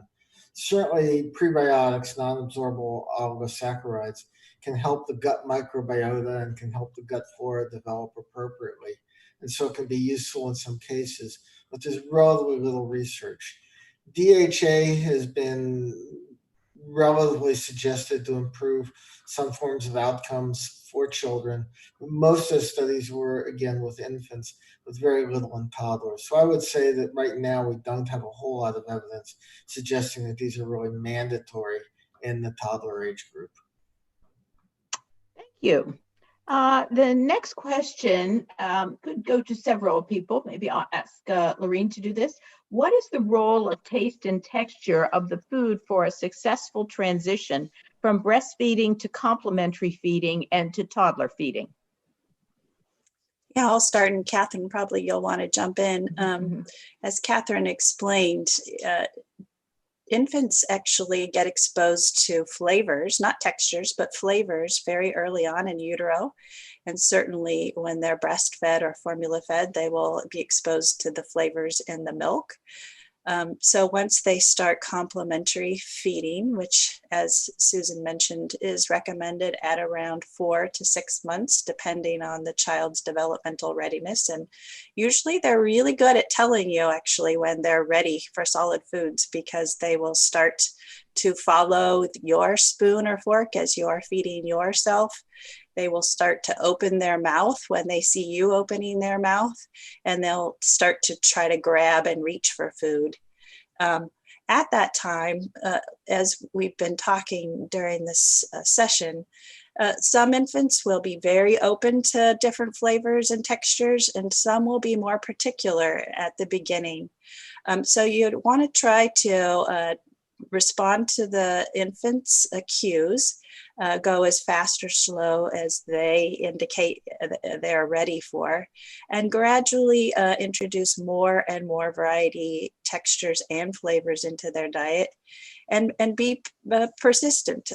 We don't teach children how to sit at the table at one sitting. We don't teach children how to read in one sitting. And we don't learn how to eat lots of different healthy foods at one sitting. So it often takes, and parents are usually surprised by this, it can take 10, 20 different exposures to a new food or a new flavor or a new texture before a child accepts it. So what you have to do is not give up at the first attempt. And Susan mentioned that about food waste. So that's tricky. But if your family is all eating the same or similar foods, that's one way to overcome the challenge of wasting. You can have the parent finish or another child finish or eat some of the food that is left over, so you don't have to worry about wasting. And again, it's the repeated exposure and the modeling. If a child sees you eating those foods, the other family members enjoying those foods, and you keep at it and keep exposing them to it, eventually over time, they will learn to eat the foods that the whole family is enjoying. And I'll turn it over to Catherine and see if she wants to add anything. I think that was a great answer. I really have very little to add. Thank you. All right, thank you. The next question is for Susan. And this says, is it proper to force the child to eat up to the extent of using a rod on the child because the child must eat? I think I understand where this question is coming from. There is incredible anxiety when children refuse to eat.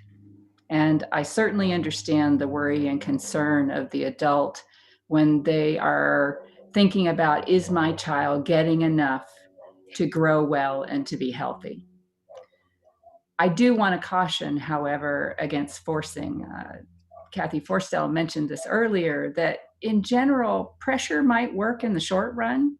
You might be able to slip that bite in, or you might be able to force them to do something in that moment, but it's not a long-term strategy that's going to win the day.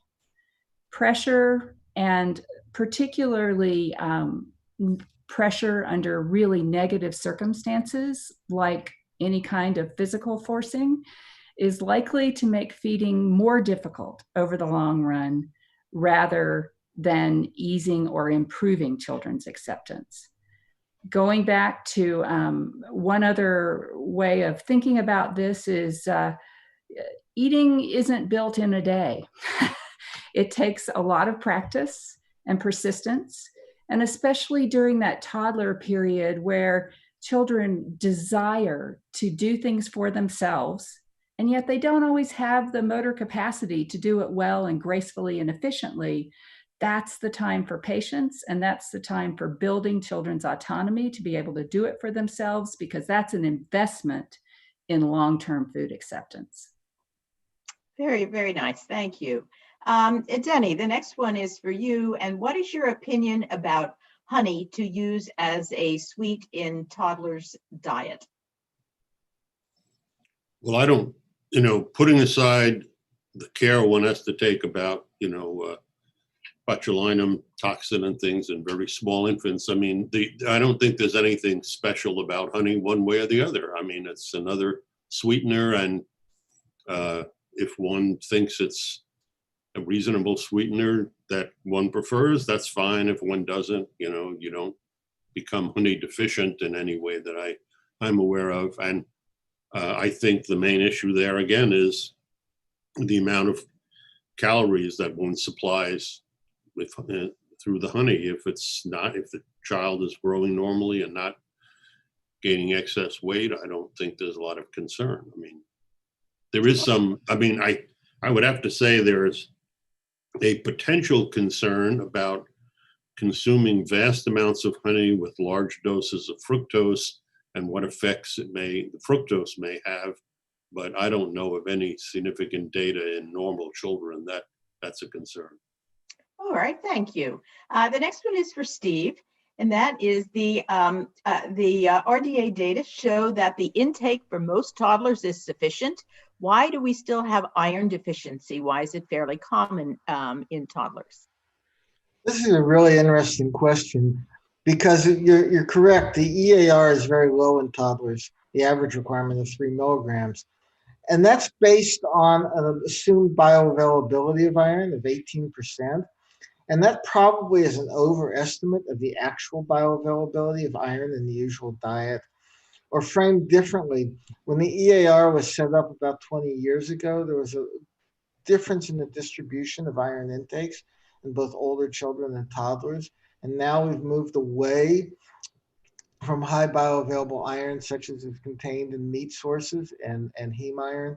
And so, in fact, what we're probably seeing is that even though the EAR of 3 milligrams is being reached, many of the children have a diet in which they don't have high amounts of bioavailable iron, and therefore have the potential for iron deficiency.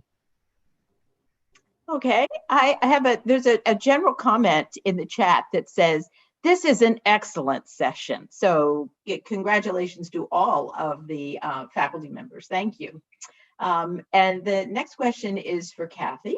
And is it true that infants learn different flavors of food from mother's breast milk during breastfeeding?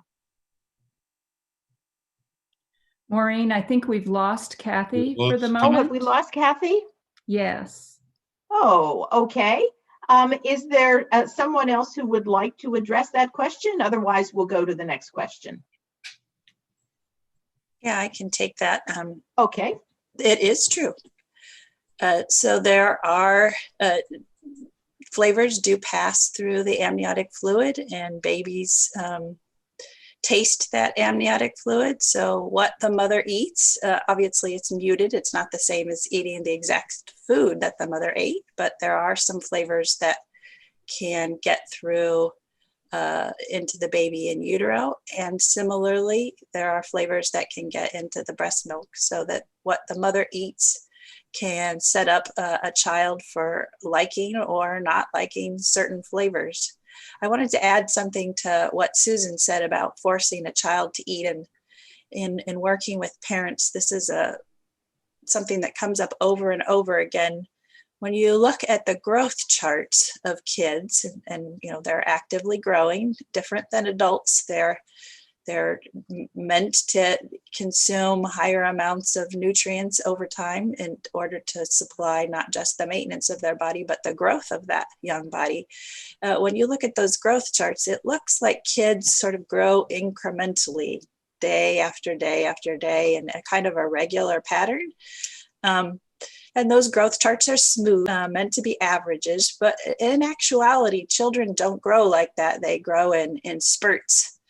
And so what is sometimes frustrating as a parent or a caregiver in childcare or schools is that you'll see a young child, especially, that's very hungry sometimes and very interested in eating, and other days they're eating, like a bird. They hardly seems like they're eating. That can cause a lot of anxiety among caregivers, because you worry then that something's wrong. The child is sick. They should be eating. They're growing children. Why are they're running around? Why are they not eating so much? So it takes a little bit of patience to understand that when they're not growing, they may eat less, and that they're actually doing exactly what they're supposed to be doing, and that is responding to their internal cues for hunger. And by forcing them to eat when they're not hungry, you can actually override those internal cues and teach them by habit to eat when they're not hungry. And in some countries, including the United States, that is a problem that we see when people are eating and not responding to their own internal cues and gaining excessive weight. So that's just another reason or consideration for caregivers when they're feeding, especially toddlers. Thank you. Yes, it's certainly important to remind all of us that the growth curves that we see do not represent how children actually grow, and that they do grow in spits and spurts along the way. So thanks for the addition. The next question goes to Steve, and there are two questions that ask about zinc. One is, what are the most common sources of zinc? And then along with that, is there any feasibility to market zinc fortified infant formula in deficient areas? I'm actually going to start with the second one about infant formula. Infant formula in the United States is regulated by the Infant Formula Act. It sets a minimum amount of zinc in infant formula, but not a maximum. The concern about putting excessive zinc or added extra zinc in formula has been the possibility of a zinc iron or zinc copper interaction. So there would be some concerns about giving high amounts of iron in a food that the child was getting all the time. So I think it's unlikely that you will see high amounts of zinc in formula. Infant formula does have more zinc in it than human milk, quite a bit more. But I think there'd be concern about a high zinc formula. With regard to sources of zinc in older children, that is, those in smaller foods, the traditional sources of zinc are those that are animal-based, that is red meat and chicken and fish, especially certain forms of shellfish have quite a bit. There's a reasonable amount of zinc that we get in many diets from fortified foods, from cereals and the like that have fortification. And then there are reasonable amounts that are contained in things like beans, nuts, and the like. So there's a variety of foods that do have zinc. Meat and animal products are probably the best source for those families that consume them. Okay, thank you. That's certainly very, very helpful. Denny, the next question goes to you, and it says, what do you think about sugar intake and the effects on the microbiota? Oh, I really don't know. I mean, the microbiota field consists of several thousand species of microbiota and about 100 experiments in a small number of people. One of my rules of clinical research is you have to have at least as many subjects as the number of variables. And I don't think we even come close here. And so I think, most of the data are intriguing. They're avenues for further research. And I think that we're going to learn a lot more about that over the next several decades, but there are no immediate answers to that question that I'm aware of, by the way. I mean, there are lots of suppositions. I'd like to just interject a few things about the line of questioning that has just been answered by Lorene and earlier by Catherine and others. Is, when we've now gotten several questions about taste and flavors and things like this. And this is an extraordinary important issue for pediatric nutrition, and a source, I think, of research careers for many of the people who are listening to this conversation, because the actual data are really slim. And several of us, if not all of us on this call, have at different times consulted with food companies, and I've consulted for very many different kinds of companies over my years, and they all do focus group studies on why people buy their products. And every single one, irrespective of what they're saying, number one is always taste. Always taste. Number two is price. And after that, it all falls off the edge of a cliff. We have virtually no idea about why a child who is fed basically the same set of flavors up to 6 months of age, suddenly at 1 year of age is eating everything. We have no clue about how that happens. We have all kinds of suppositions and great historical data and different kinds of cultures and things, but we really just don't know. Also, there was the discussion about how we grow in spurts, and one of the things that deals with eating is that we have to get out of the idea that a child needs to satisfy all of their requirements for the 40 some odd essential nutrients every day. That's just not how it works. So if one day they don't, or even a week, or even a month, they don't have much B12, it doesn't matter.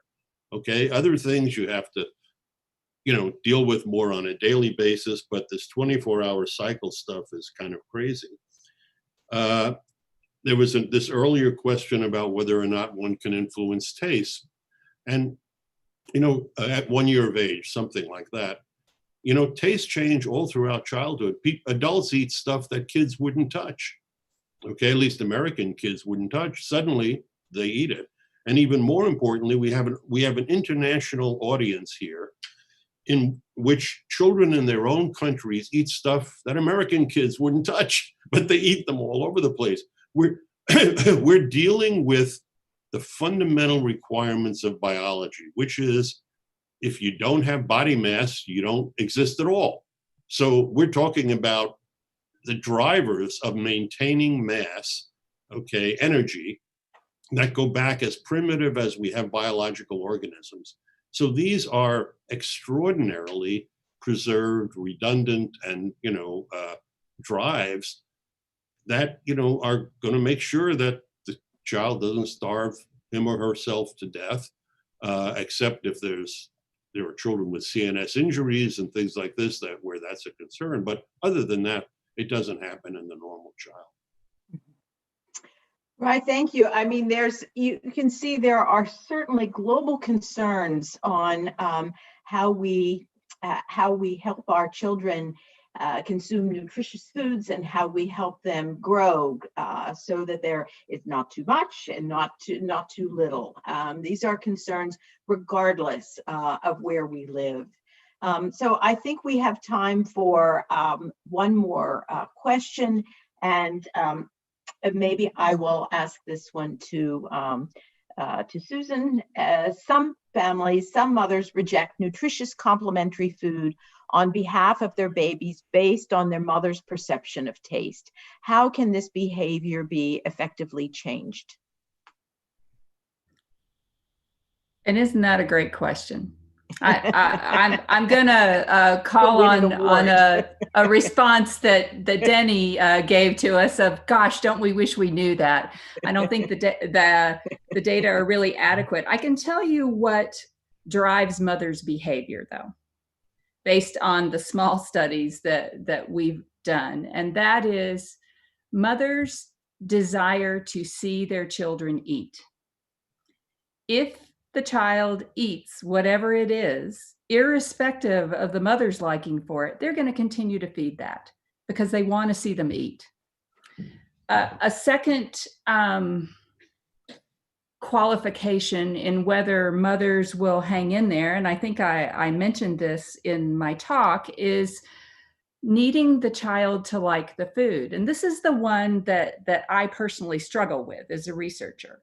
I'm not sure that an immediate like or dislike is what we ought to be going for. I think what the object is trying to gain experience with it so that children, it becomes a norm to them, something they're familiar with, and therefore something that they're willing to eat. And the willing to eat is the important part to mothers. So yes, there probably are maternal qualifications and perceptions that limit the set of food, but there are also cultural ones. There are foods that are more appropriate for certain cultures than for others. The end point of getting children to accept the foods is to persuade the caregiver that it's worth it to hang in there and to keep going, even if it doesn't work the first few times. And that is what I think we have to figure out how to do, is to give them a little faith and confidence that their child will learn and they will change their mind if they sufficiently persist. Thank you. Thank you. I will add, we also discussed yesterday that children learn by what they see. They're wonderful imitators. And one of the ways that can be helpful to children is watching others eat similar foods and look as though they're enjoying it. So there are strategies that families can use that can promote eating, and it's making mealtimes pleasant and enabling children to see others who are enjoying it as well. So on that note, we've come to the end of the live session. Thank you so much to the phenomenal faculty who've answered these questions. And thank you so much to the participants who have filled the chat box with terrific questions. I will tell you that the questions that were not answered will be answered and will be available. So thank you very much for a fascinating session. And I will turn this back to Natalia. Thank you very much, Maureen, and all faculty for the fantastic session and great questions and answers. We still have more questions to answer than we have done in the almost 40 minutes. And dear participants, I would like to reassure you that faculty really is very committed to give you answers on all remaining questions after the workshop, and you will be able to find that on the Nestle Nutrition Institute website later.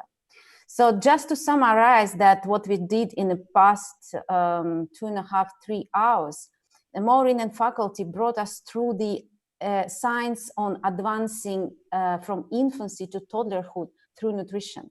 There were 5 great presentations, which started with Lorraine's presentation, who told us all this transitional period from breastfeeding, complementary feeding, to the toddlerhood.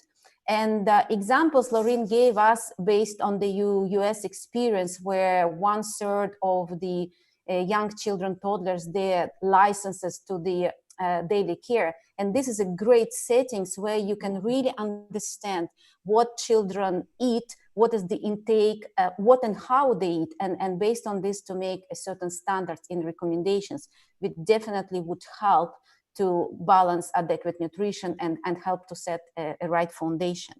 Then with Catherine Forrestal, she brought us to the taste world and odor world and flavor, which really it's a very fascinating world when from fetus who already has all the experience with different flavors, he coming to the infancy and baby already with some predisposed relations to certain taste and flavors. And what is very important, and Susan took us after that parents, they have to understand and to be very patient with the younger and all the infants and toddlers, because it's not that it's just, Susan mentioned, and not that we like or we dislike immediately something. We built our experience with food, and linking everything what has been said yesterday by Maureen, the example of right behavior and building eating behavior is extremely important as a foundation of a healthy eating habits for a long-term future. Then the last but not the least 2 presentations brought us to the micronutrients with Stephen, and so I think it's very clear that the world is unequal regarding the intake of the micronutrients, and the intake by this population level we are talking about, the older infants and toddlers, is really not adequate for a level of list of the micronutrients and the vitamins, and especially attention to vitamin D, which looks like it's uniformly deficient in the world in this population for different reasons. Therefore, depending on the countries and the governmental practices, it should be the right strategy how to compensate, how to supplement or fortify these nutrients, micronutrients and vitamins which are not necessary. And probably the biggest number of questions came to Dennis. He didn't have time to answer that because topic he discussed, it's a sugar. It's a top topic in the mind of a lot of people in the world, probably independently on the age. And what I like in this position, and I do believe there are a lot of pediatricians who are listening these presentations, that it's true. Sugar is not good, sugar is not bad. It has to be, as the other macronutrients, consumed in the amount which is necessary according to the requirement. And this, I think, is the key message which Dennis brought to us, and definitely more to come when Dennis will reply on these questions. And with this, I really appreciate, again, all your efforts. I appreciate all participants who came today. There were many participants asking questions. There were many participants watching presentations. And I invite all of you to join us tomorrow for the third day of the workshop, and where we are going to talk about the brain developing and behavior and nutrition. Thank you very much, and have a good time of the day, wherever you are in the world. Thank you. Thanks. Great. Thanks. Bye-bye.